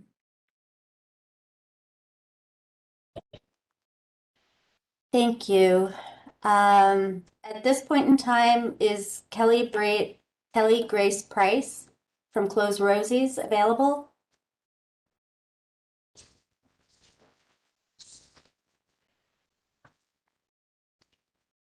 I do not see Kelly Grace Price on the line. Okay. Simone Spirig from Brooklyn Defender Services? Simone is also not on the line. Then we have reached the end of our list for today, and I'll turn things back over to the chair. Thank you so much, Amanda. Thank you, all our VOC members. So the board's next public meeting is scheduled for May 10th at 9 a.m. We will provide meeting details on our website, and we'll send an email to all interested parties. Without objection, the meeting is now adjourned. Thank you all.